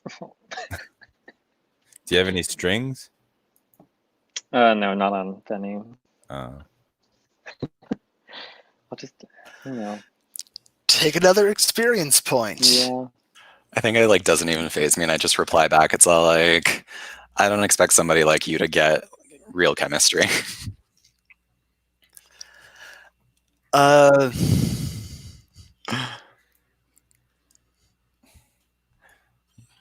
Yeah, sorry, just thinking about a good reaction to make, because there've been enough failures. I think I need to cut loose with something painful, just to.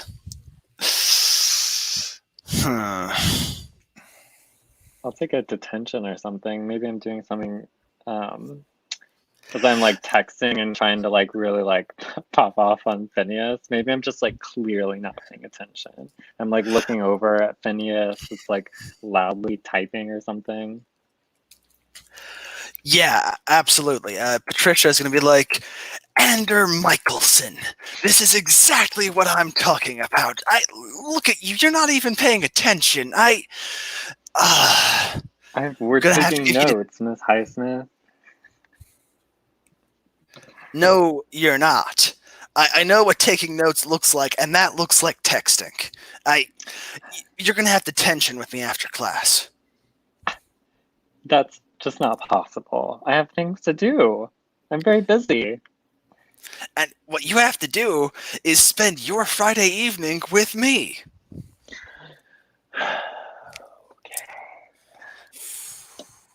Just glare at the teacher. Cat just lets out a low whistle. Like, there's far worse things to be doing. Finney sends back to the group chat. Maybe you'll learn something about chemistry after all. Knowing him, unlikely.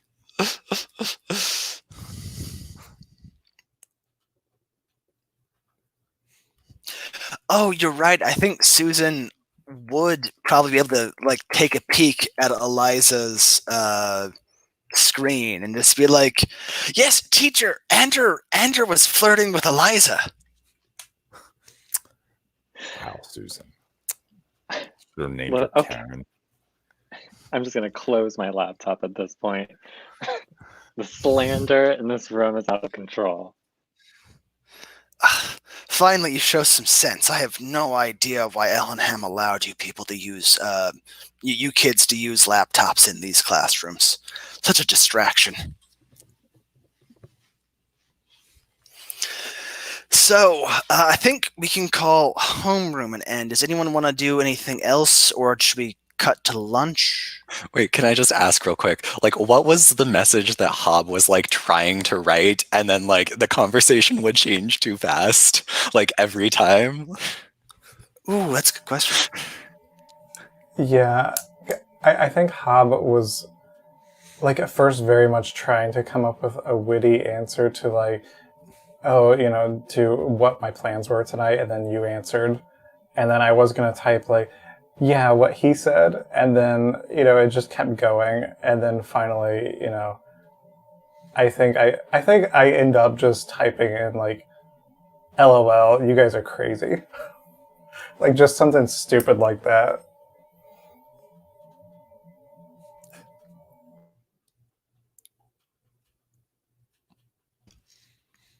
That sounds good. So we can cut to another class, or anyone want to have a particular frame scene you're looking to go to?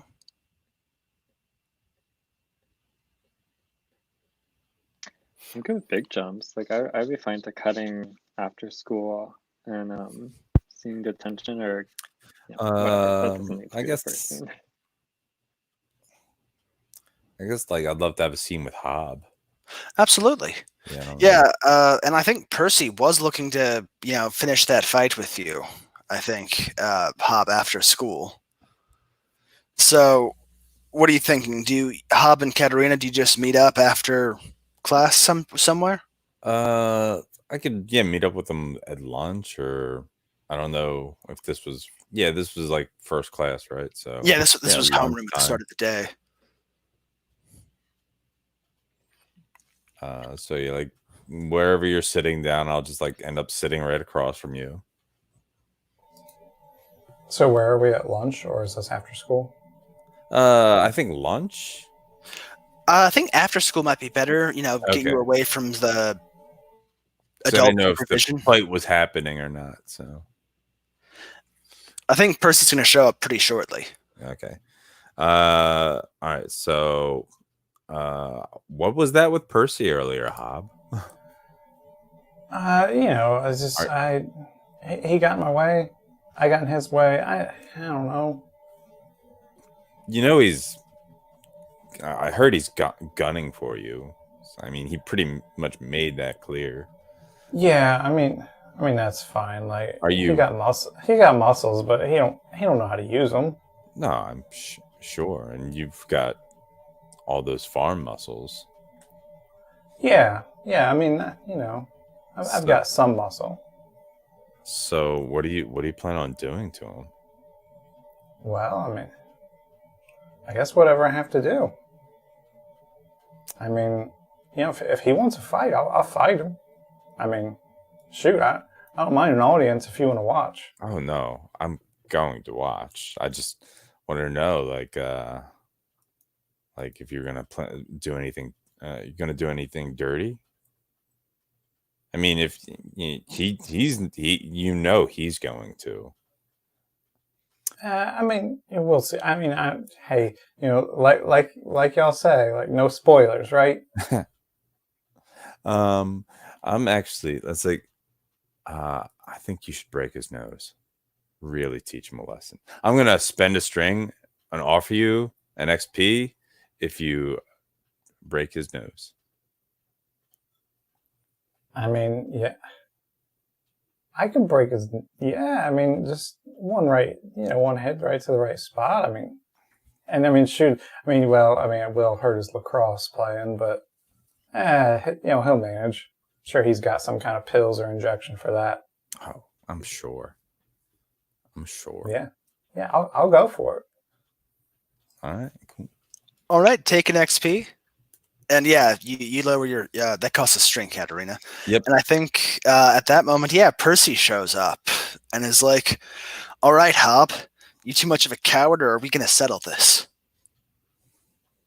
No, look, we're gonna settle it. I don't see no teachers around to save you this time. You say that now, but I'm sure one's going to pop up over here any second. Let's just take this out back over by the lake. There's no one there this time of day. Yeah. Okay. Yeah. Let's go over by the lake. So I think you head around the back of the building.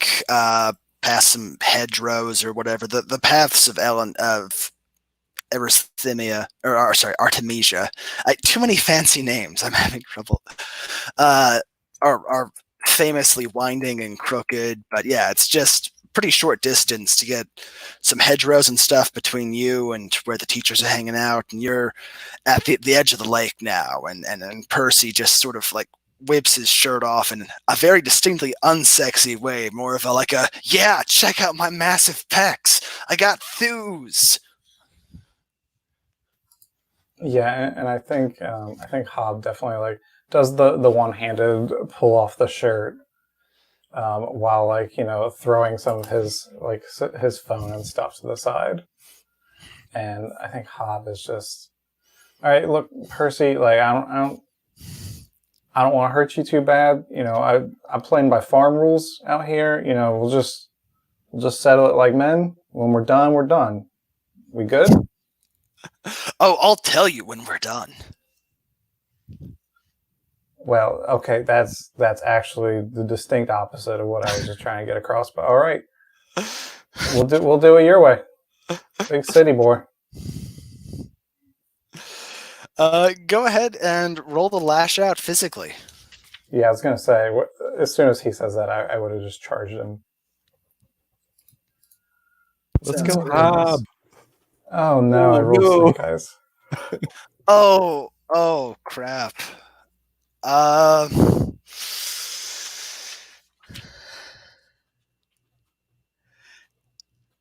Yeah, you charge him, and he's fast for a big guy. I think he just gets a punch in, and like since he's staggering backwards, and he's just driving you backwards and backwards, and I think the two of you end up like sort of like grappling and falling into the lake. If that. Yeah, the great thing about a Rusalka is anytime I want to up the damage or a drama, I can just be like, and there's water now. So yeah, you're getting beat on pretty heavily, Hob. Actually, go ahead and mark harm for that.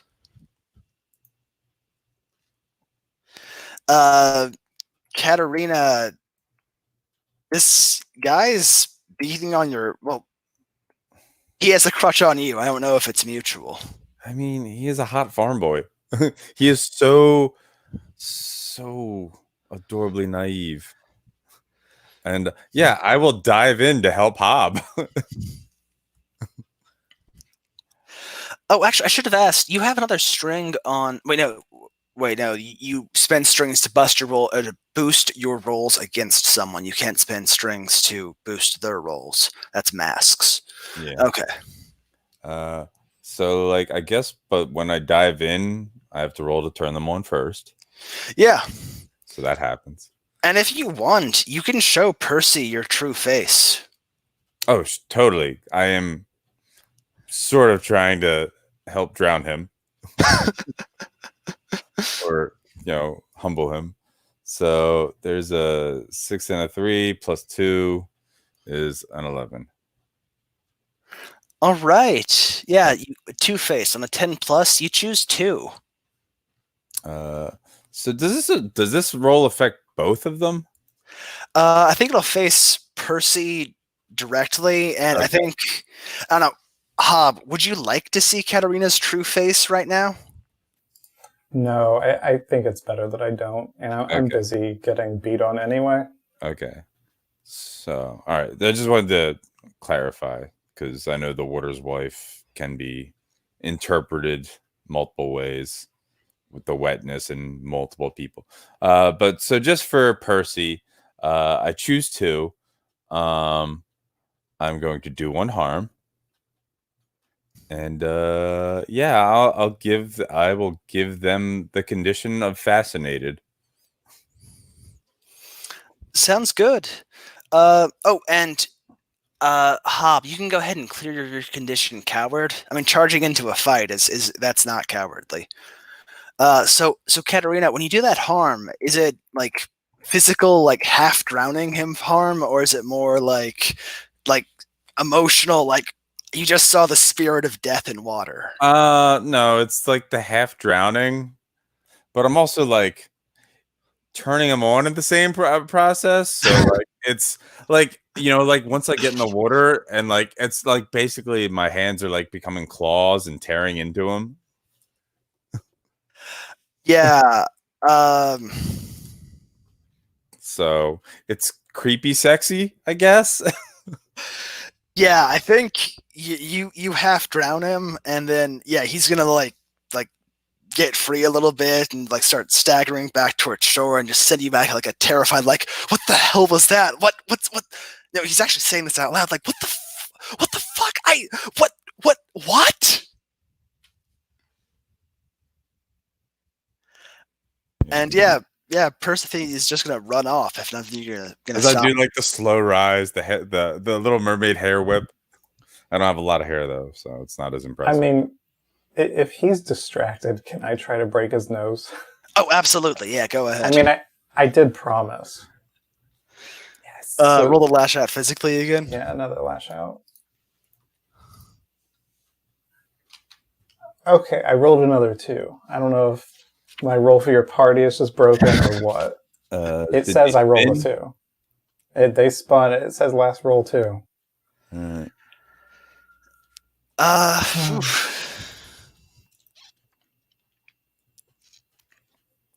You know what? I'm gonna go with. Yeah, you do actually manage to break his nose. He's just, his guard is so completely down. Your sucker punch. He's not unconscious. It's like it's a bad break, and he's just passed out now on the shore. So you've got an I can't talk tonight. Unconscious lacrosse player on your hands. And on that note, I think I'm going to call another, let's call it, 5-minute break this time, get me back up at 7 past the hour, and we can cut over to Anders' detention and or the study, chemistry study between Finney and Hob. Ooh, actually, yeah, if you want to go ahead and kiss each other, that's a creepy phrase to say. Yeah, like that was the thing. Like as like you knock him out, and I'm just like so into it that I would like grab you and kiss you. I'm not trying to turn you on. I like just like rolling off the miss effect, I guess. But I'm interested in how Hob reacts to that. My lust for violence.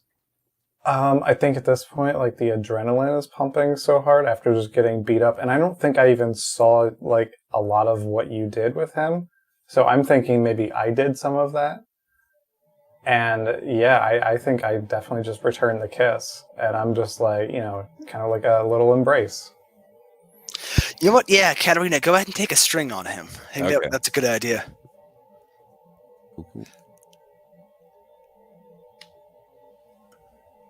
Ooh, okay. Let's go ahead and do Finney. Let's do your scene first. Yeah, before we break. Yeah,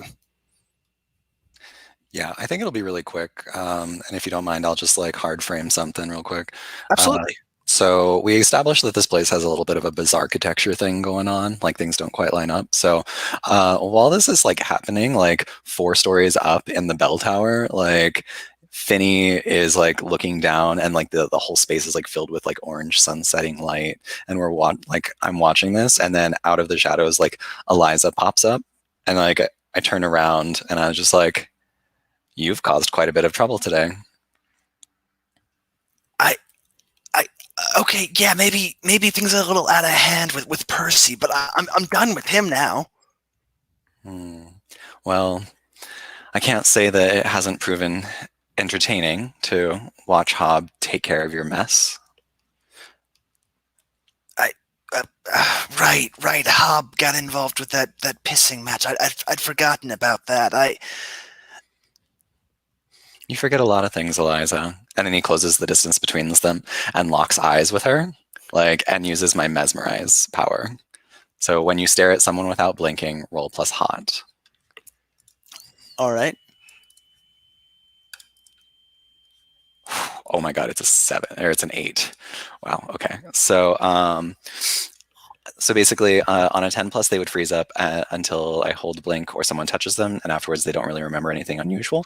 On a 7 to 9, it still works, but only if I hiss loudly the entire time, and they definitely know something weird has happened. So yeah, so my speech takes on a long, slithering quality. Um, and I'm not actually going to talk like that for the whole thing, but I basically like close the distance between her, and she's got this like paralyzed like look of fright on her face.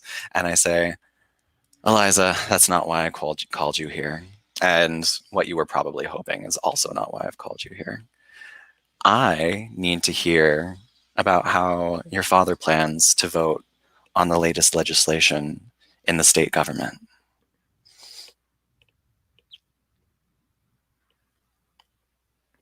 And she's just like, yeah, okay, I, what's happening? Yeah, sure, okay.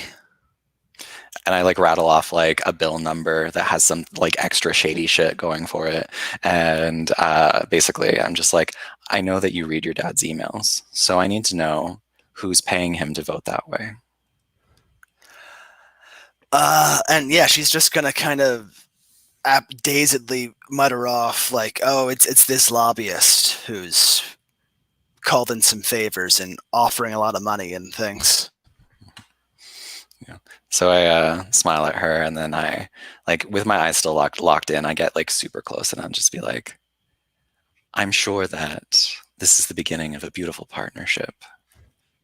I'll see you later. And then I blink And and I walk away.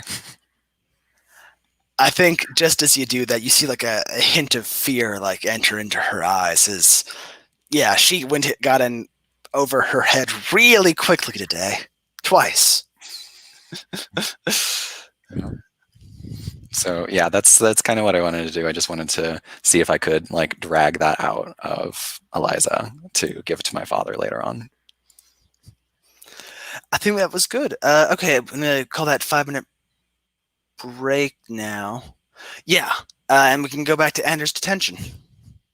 All right, see you at 12 past.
Hello, can you hear me? Yes. Cool. Yep. I just got a pop about my my mic, and I wanted to make sure it was still working. All right, we good to go back into things? Excellent. So Ander, Patricia has made you called you in for detention after class, and she's in the room when you arrive. Just working on grading quizzes or something or other. How do you enter the room?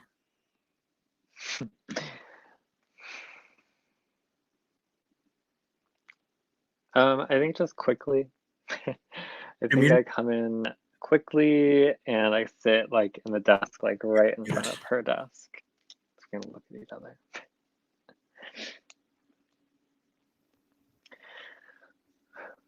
Professor Highsmith, I'm here for my detention.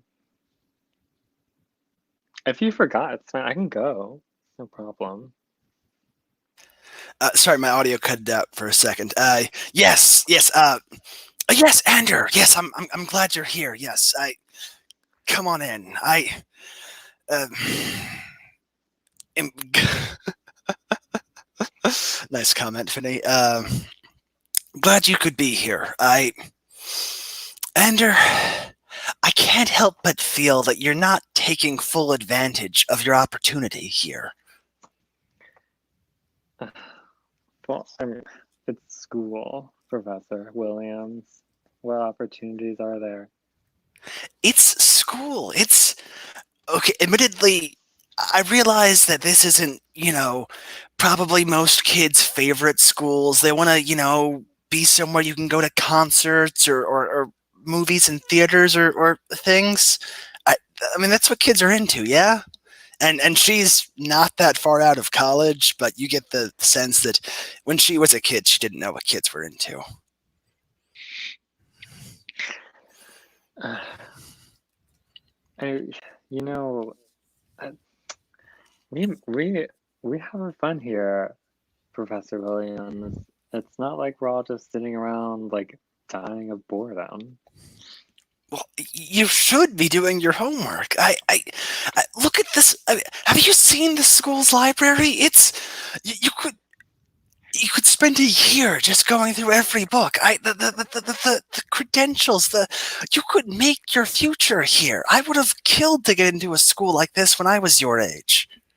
In a library, I can make my credentials in a library. Well, okay. You could get a good degree. This high school diploma would mean a lot for you. The library would be for actual learning. I mean, there's a lot of stuff there. Is that what you did in high school, Professor Williams? You just studied all the time in the Yes, library? and I got into a great college.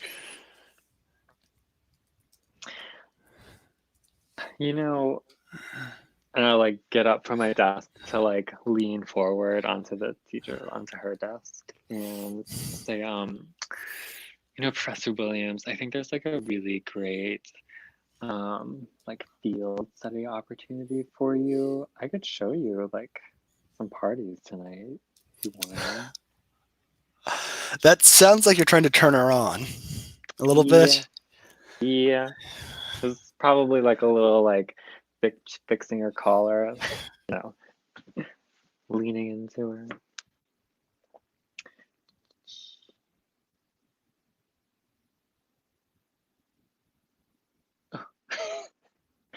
That's a six. God, tonight's not the night.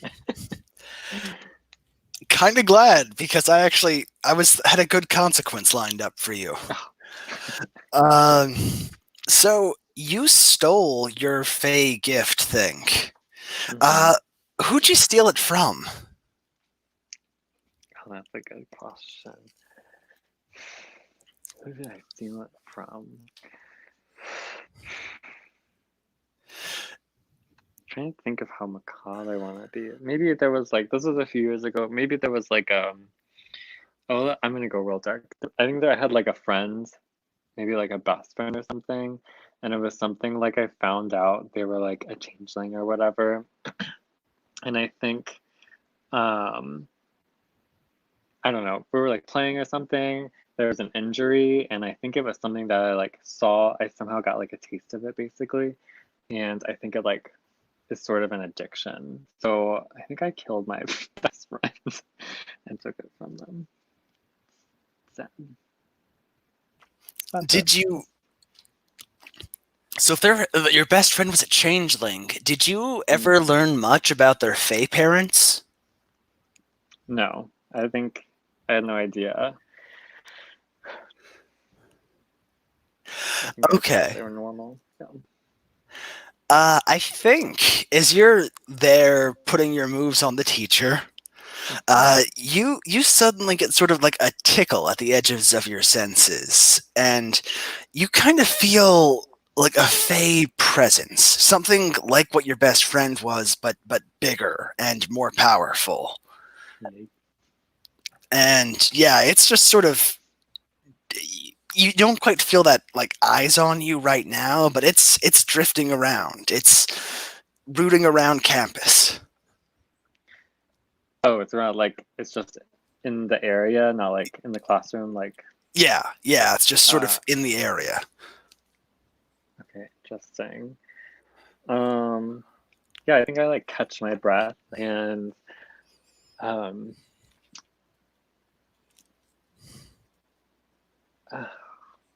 do I want to? I think I just like catch my breath. I'm like, Professor Williams. I'm probably like whispering at this point, but not to be like sultry. Professor Williams, I need to get back to my dorm room. Sorry, your detention just started, and feel free to just bust off while she's stammering. And yeah, actually, yeah. Let me run away. I like that. oh yeah, It's volatile, right? yes. Yeah. Also a -1, but that's fine. Or is it a -1? Oh, there we go. There we go.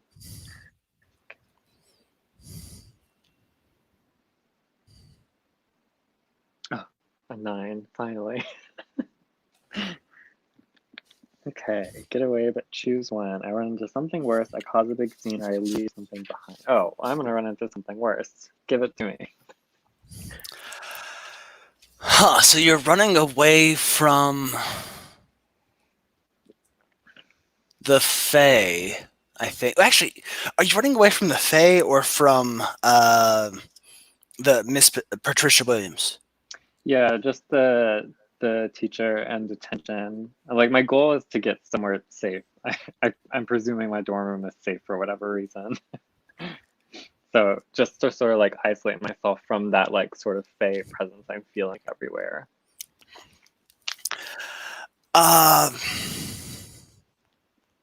You know what? I think you run right in to Rupert Ellenham. You just sort of like burst out from the school and run right into Finney's dad. And when I say run into, I mean you physically like bump into him a bit. It's like, oh my god, Mr. Allen, I'm sorry. So sorry. I'm like trying to like edge around him. Keep going. yes, Andrew. Yeah. Sorry, I need to go. I think you need to come with me. Oh, Mr. Allingham, surely that's not necessary. Classes are over for the day. Come along. My son and is having a little study session back at the our home here. Come along. You'll fit right in. Ooh, I'm gonna like try to like get it together, keep my cool, and I will follow along, I guess. I'm very scared and worried. Okay, let's cut to you, Finney. Actually, you and Hob, have you, Hob, have you sort of cleaned yourself up after the, trying to keep your cool? Oh yeah, sorry. Are you afraid of something in particular, Andrew, here? Yeah. with Rupert Allenham taking me to his home to see his son, I think what I'm afraid of is that I'm going to be like made an example of somehow. I don't even know why, but just like having the headmaster take me back to his house to see his son when he's studying, I think, you know. Okay, I can definitely see that. Go ahead and roll plus cold.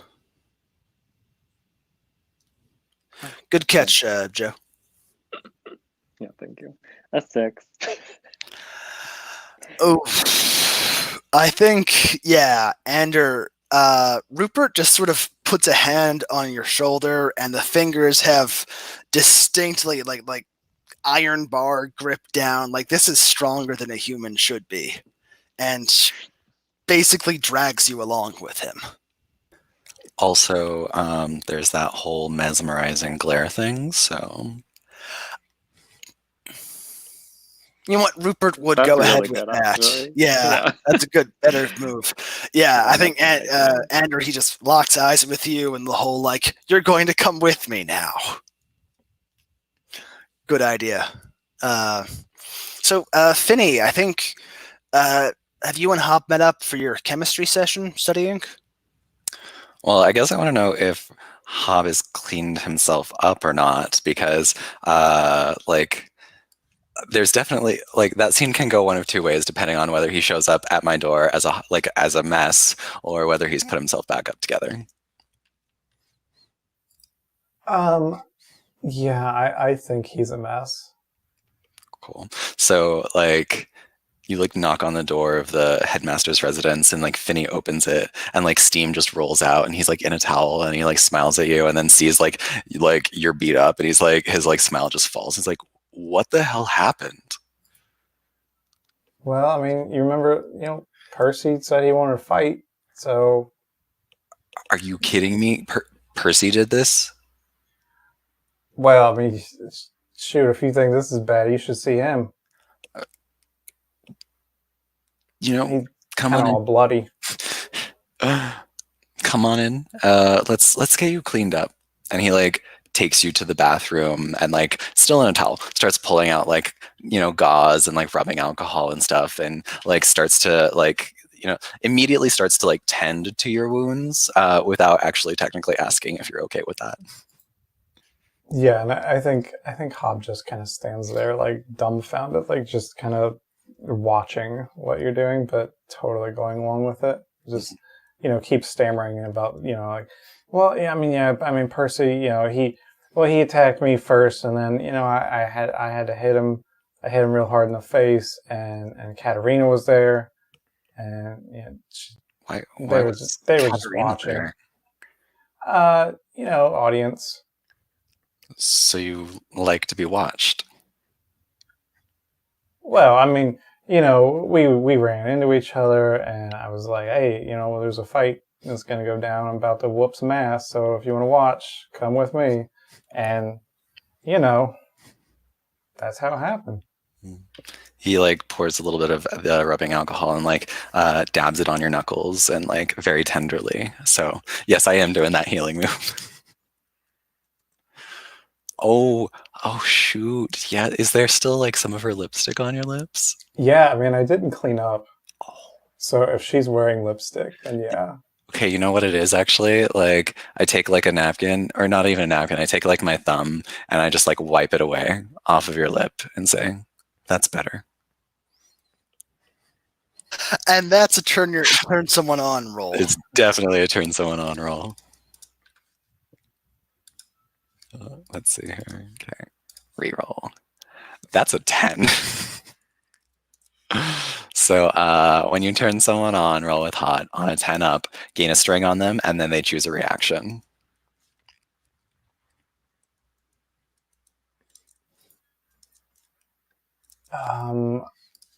I think I give myself to you. What? Oh snap! Okay, so what is that like? What does give yourself to me look like in this particular situation? Yeah, I think. I mean, you brush the lipstick off, and I think I almost like turn my head along with your finger, like across the lips, so that your finger sort of stays on my lips longer.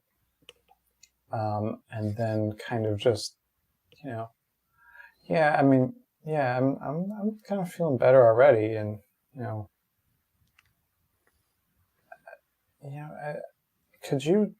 you mind? I kind of cut my side real good. Can you get that one too? And I think just kind of like, like exposing like my thigh or something, if that works. Mm-hmm. Oh, it's like, the pants are torn and you just tear them a little more. Yeah. Perfect. Yeah. I think that, like a hand falls on your thigh and like you lock eyes and then like fade to black. Oh wow, okay. Sex moves. Let's talk about sex moves. Yeah. So Vinny should read theirs first. Yes. So so mine's the simple one. If your family learns that you've had sex with someone, that person becomes part of your family's failing dynasty. If they're a main character, they add the move to their sheet. So basically, if my dad gets home anytime in the next like 20 minutes, possibly dragging another student along with him, it's a good chance we might get caught. So yeah, that's my sex move. All right. And Hob. Yeah, when you have sex with someone, it awakens something sinister within. The next time you take your eyes off them, they become their darkest self. Nice.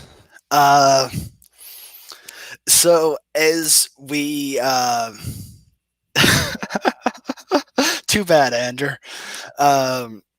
As we fade back in, I think the camera opens up to you both in Finney's bed with the sheet artfully arranged to cover the naughty bits. Just as you hear the front door open, and Rupert calls out, "Finney, I've brought a third to your study session." Shit, it's my dad. Get dressed. Get dressed. Borrow some of my clothes. Whatever you need. And like he like jumps out of bed and like he is deathly afraid that his father is going to catch him in bed with another one of the students, which is new territory for Finney altogether. So that is a keep my cool rule. Absolutely. And it's wait. That's weird. I think I only rolled one of the dice. Hold on. That's a 7, like barely a 7. Okay. On a 7 to 9, the MC will tell you how your actions would leave you vulnerable. You can choose to back down or go through with it. Let's see. Good vulnerability here.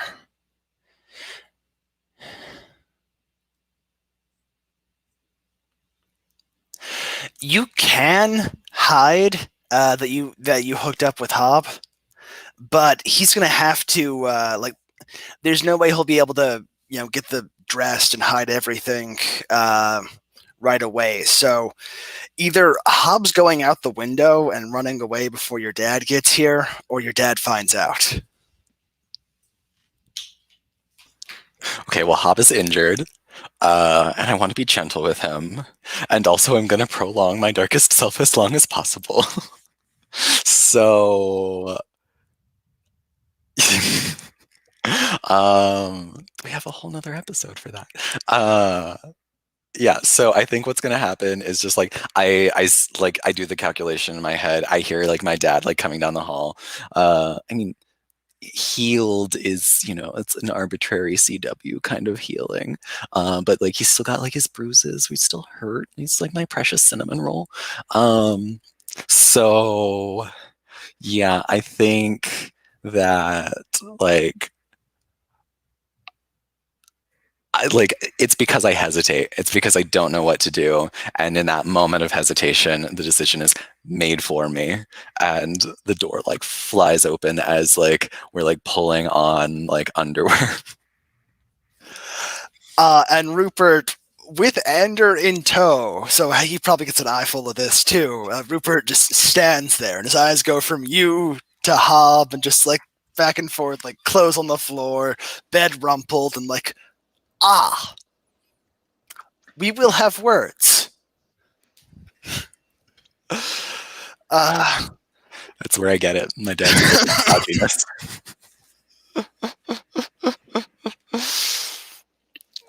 I will leave you to get dressed while I go have a word with Ander here. Cool. Yeah. So that enacts the rest of my sex move. And Hob, welcome to the family.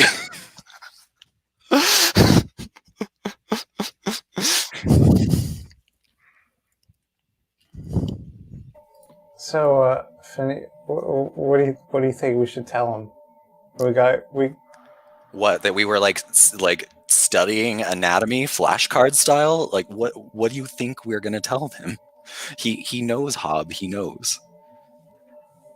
Well, I mean, shoot, I don't know. Like back where I come from, if we mess up, we just lie to our parents, and it's fine. You know, you don't know my dad. I can't lie to my dad. Like no. That's just not gonna happen. Well, I mean, am I going to get in trouble?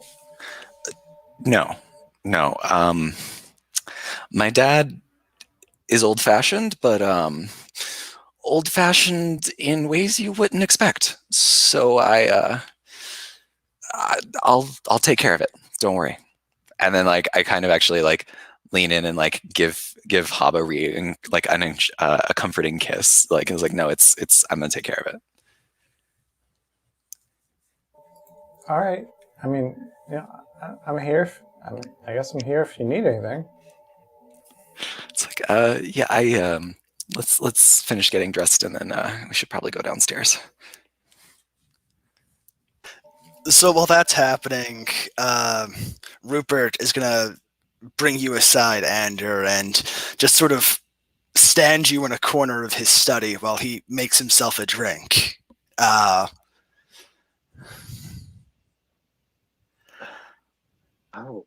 When did... Oh my god, I don't even remember coming here. What? Are you pouring a drink? Yes, this is for me. You're Okay. too young for this. But, I have seen a lot of students come through this school over the years, Ander, and a lot of special students, bright young minds, special qualities. I don't think I've seen many quite as special as you. Have I? Oh, well, I don't think I'm special, really. My family, of course, is like very well known, and my dad had been a toaster strudel, but I don't think that sets me apart at all. That's not what I'm referring to. I had the strangest sense that there was a visitor on campus just a little bit ago. Someone stranger coming around looking for something. And I was going out to check on that, and I happened to run into you at just that moment.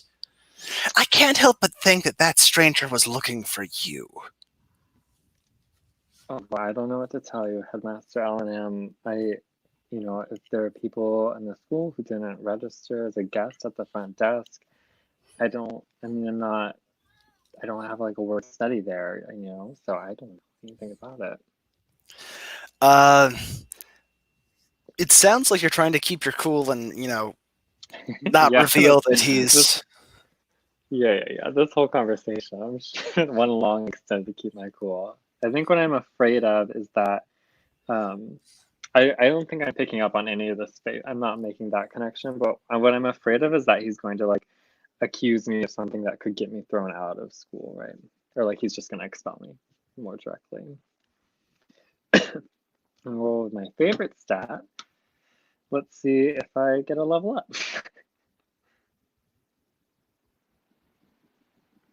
Oh, I do. It's a 6. Just a cursed game today. Wow. Have you rolled all 6s tonight? I had 1 7. No, it was a 9. Sorry. Oof, not your night. No.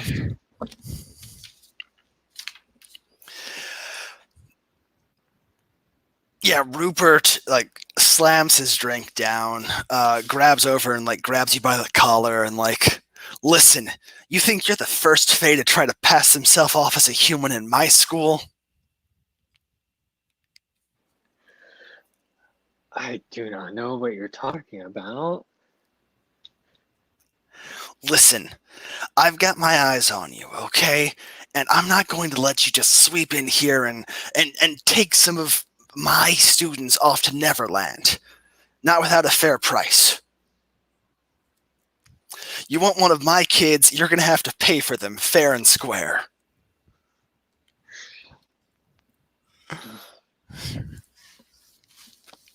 Headmaster, I think you should take your hands off of me. And he's like, going to give you a big glare and like, all right, I'll let you go for now. I have something to discuss with my son anyways. But keep in mind, if any of my students go missing, I'll make sure that you're the first person I ask about that. All right, well, Headmaster, I don't, if there's a way I can help you in all of this, you know, I hope that I can, but just promise me you'll come to me first. You know, let's not cause a panic. Oh, none of us want that. He's going to smile, and it's going to be a little bit too wide, and I think you're going to see some little serpent fangs peeking out. So weird. Yeah, I'll leave, I guess, quickly. And as that's going, let's cut over to Kat. What do you do with your evenings after you've helped your crush beat up on a bully? If we're okay with like just jumping around in time, we could jump for the because I had the previously set up scene with Eliza at 11 p.m. So Absolutely. I was actually hoping to go to there. Yeah. So I'll let you set that scene wherever you want. Where do you meet by up? the lake, of course. She Of wanted to course. see me again. So yeah, I'm there swimming, all natural, as Finney alluded to earlier. And yeah, you see Eliza approaching, and I mean, do you acknowledge her or just pretend not to see her for the I moment? pretend not to see her for the moment. I'm aloof. And she walks closer and closer, and you see sort of like you can't get a good look at her while you're pretending to ignore her, but there's a sort of fascinated look to her until she stops with Aren't you gonna join me? she's gonna stop. You're a little overdressed. Okay, now's that where you roll to turn her on. Yeah.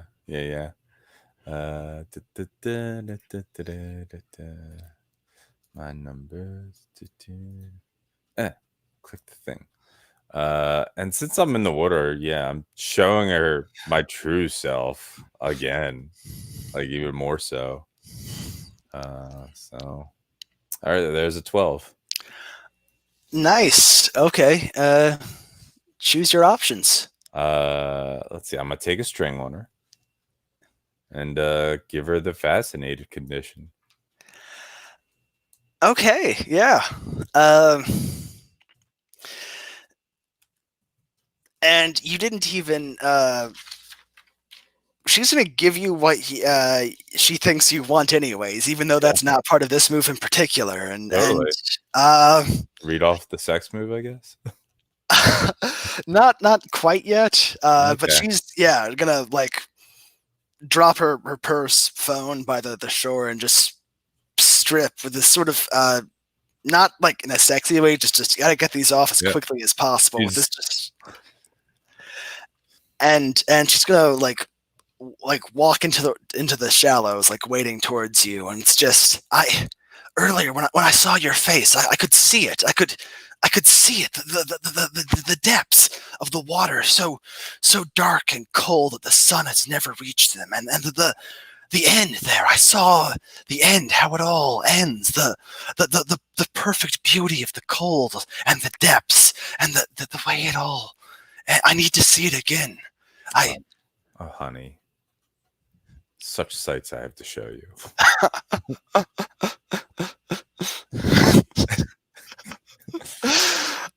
Eliza just had her sanity broke a little bit. Yeah. That's what happens when you miss a move. And she's just like, waiting towards you, and it's like, take me back there, take me to the depths. I don't care how far deep we go. I just need to see it. All right. I'll take you all the way down. And you don't know in character that you have a great alibi right now, but out of character. Cool. So yes. Fade to black, I suppose. I guess. Question: are you going to drown her, or is this just the sex move? Oh no, I'm not killing her. Okay. Yeah. Then sex move it is. Yeah. They get the. I probably shouldn't have given her that earlier, but they get the condition fascinated again. I'm gonna GM Fiat that up to obsessed, so she's Okay. fascinated and obsessed now. All right. And then each of us takes a string on the other. So if they ever have sex with someone else, they lose a string on me. Also, Andrew, you get an experience point because she totally broke your promise, or her promise to you. Oh, was that? I thought the promise was for Percy. It was Eliza. It It was. was. Yeah. Yeah. Yeah, you said do not sleep with Katerina. Oh, okay. I should have wrote more details on my promise, but thank you. I will take that string. I don't think I've ever seen a player rack up that much XP in one night. Mortals are good at it. Okay. Hey, we're shocking. So we fade to black. Katerina, what does this camera come back to when we return? I think basically Eliza is like crawling on the shore, like coughing up water. Like she was drowned, but like not entirely drowned. Not the drowning she was expecting, I guess. As I'm I'm sitting by her side, stroking her hair back. As you better get going. You don't want to be missing for too long. It's close to curfew. Yes, of course, Katerina, whatever you want. Can we come back here sometime? Of course. And she's gonna like snatch up her clothes and like head off. Mm-hmm. Okay. I think we can fit in one more quick scene if anyone wants to. I mean, I think it'd be good to have Finney have a conversation with his dad. Anyone else want a scene? Okay. So, Finney, I think your Rupert's waiting in his study, and I think you know that about him. He's going to just sit there and wait until you come for him, or to talk to him.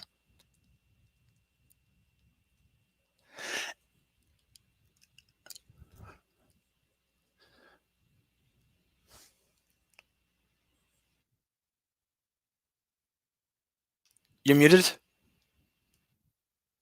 I think I send Hob on his way. Just like, I'll take care of this. Don't worry about it. And like, as Hob, like, does Hob say anything to me? As like, I like push him out the door, basically. No, like I think at this point Hob is wearing your clothes, and it's all a little bit awkward anyway. And so, yeah, actually, I think the other thing Hob says is like, "Well, yeah, I'll just wash these and bring back to you tomorrow or something." And I was just like, "That's cool." You can keep him. I'll get him back sometime. All right. And then yeah, Hob is on his way. And I like turn, like close the door and like rest my forehead against it and like sigh. And then just like this like steely look goes over my face and I like turn towards the office door. And I like push it open. And my dad's probably on his like third scotch or something. You know, I'm thinking it over in my head, and I just cannot figure out what part of get a hold of someone important sounded like seduce the farm boy. Okay, first of all, it's been like 10 hours and I got the information that you needed about the senator. And I like rattle off like the names of the people who paid him off. You did something useful. I know, shocking, isn't it? Yes. So yeah, if I'm delivering what you need, Father, I don't think that what I do in my spare time is any of your business. So before we get too much further into this conversation, I wanted to. I mean, you're definitely out of Hobbs' sight now, and when your darkest self is, you have to pick. Yeah, the human and serpent worlds are too different, and you'll never be able to reconcile their demands. You have to. Yeah. Yeah, so the darkest self is going to definitely evolve out of however this conversation goes. Okay. So, yeah, like set the tone, Daddy dearest. Well, that's well done, son. You might keep it up like this. You'll actually contribute something to this family. Though I do have to question your taste. I mean, Hob, what's he getting you?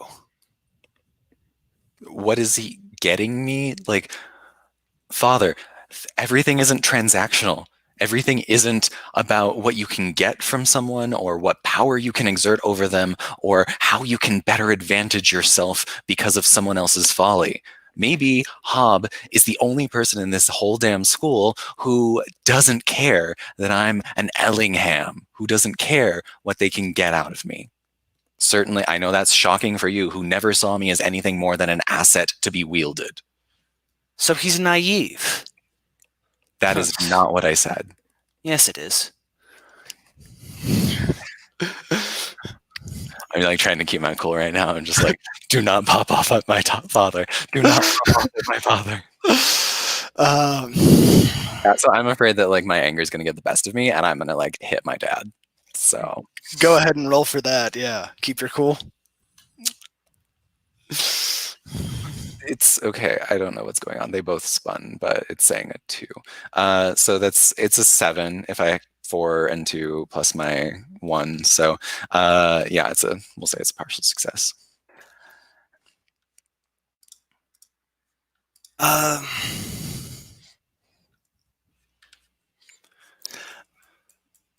Okay, yeah, go ahead and roll again. I think that we did have a little problem right there. So, okay, I got that's a 6. Yeah, with your first fail. Your cult is +1 actually, so you succeeded. It was partial success there. What is it? No, because that's a 5, so I got a 6. Is it showing up as a 2 and a 3 on y'all's end? I see the 2 and a 3. It is. Sorry, I was looking at the wrong dice. Oh. Yeah. Okay. So yeah, you fail.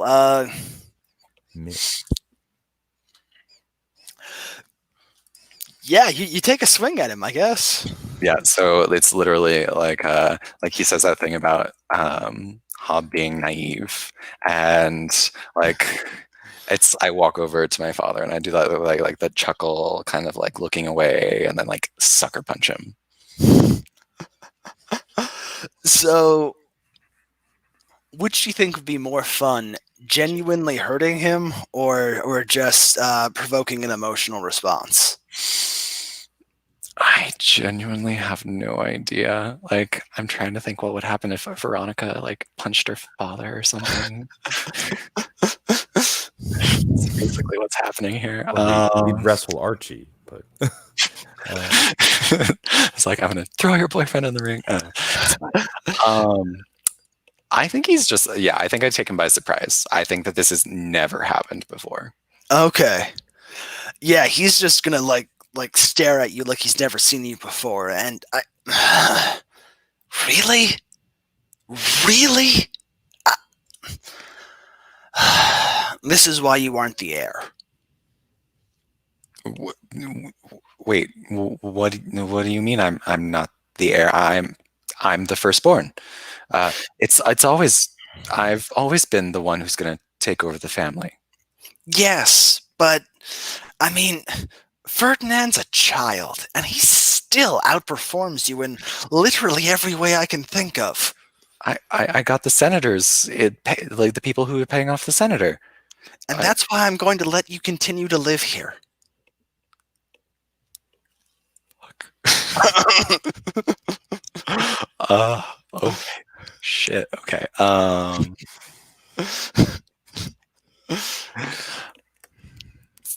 Yeah. Like Finney is just like I may have punched my dad, but my dad just like trashed me. Yeah, and so it's like what? But if I'm not the heir, then what am I supposed to do? Whatever Ferdinand tells you. You can't let Ferdinand tell me what to do. He's a fucking psychopath. Did you see what he did to his classmates last fall? It was a crude effort, but there was potential there. There was skill. There were 3 people dead, Father. None of that could be traced back to us. But if he's gonna, he's so young, and he's only gonna get worse as time goes by. You can't hand over the reins of the family to him. I am quite certain that I can. No, I'm sorry. Oh, I'm sorry. Like, don't do this. I can make it up to you. I'll be the good son. I'll do whatever you tell me to. Don't. He's gonna raise an eyebrow and like, all right, I'll give you one last chance. Let me see if I can think of some way for you to prove your qualifications to lead this family.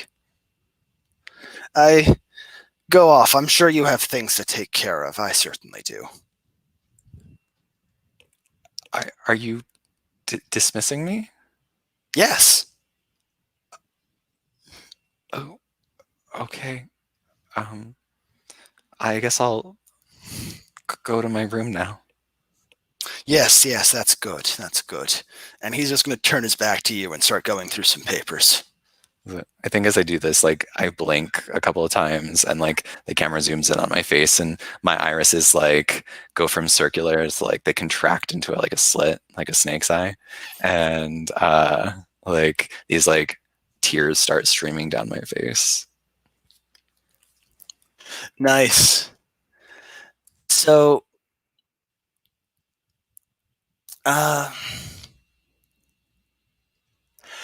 which way are you going? Are you going to try to choose the serpent side or the human side? Daddy must love me. No, yeah, like full snake, like it's happening. And that's what like even the eye is like changing. That's like just one of the signs of the way that like my serpent form is like overtaking me. Nice. All right. We can definitely dive into that more next session. Looking forward to that. I'm going to go ahead and stop the broadcast for now. Real quick. Yes. Before I just want to throw out there something to end on is that Uh-huh. maybe, Finney, you go back and like there's like a blinking notification or something on your laptop that's open. And I like the idea that Hod has sent you a message like, can I tell people that we're official? That's And I like think, yeah, perfect cliffhanger. yes. That's great. That's great. I'm gonna go ahead and stop the recording.